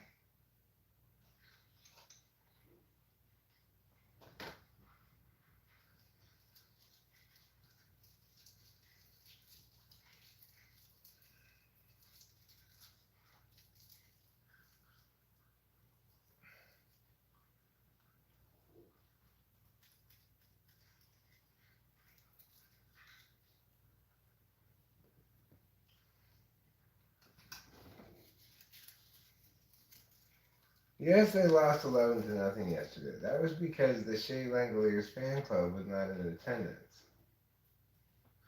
Today, the Shea Langoliers fan club will be in attendance, and that will make all the difference. That will make all the difference.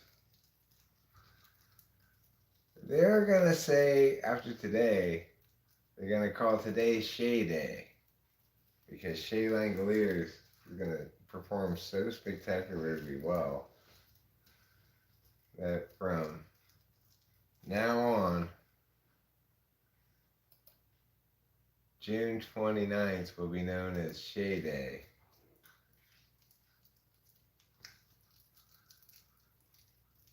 It'll replace Juneteenth as a holiday. Ooh.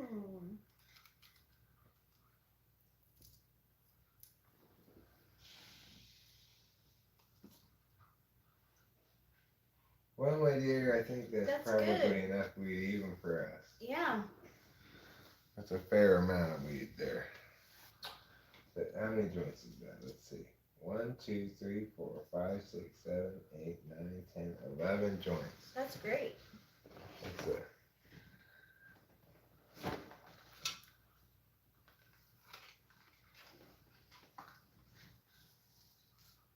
a little bit more than half a pack of joints.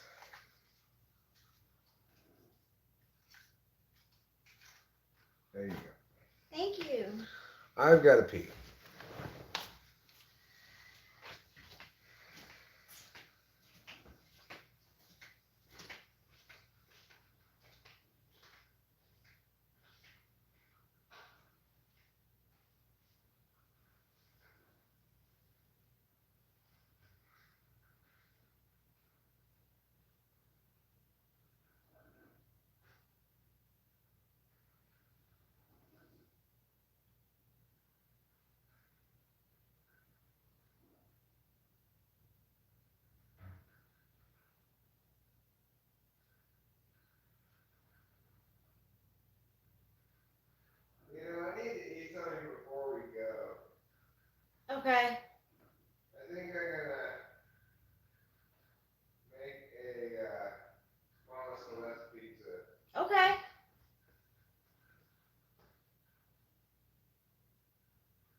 Oh, right.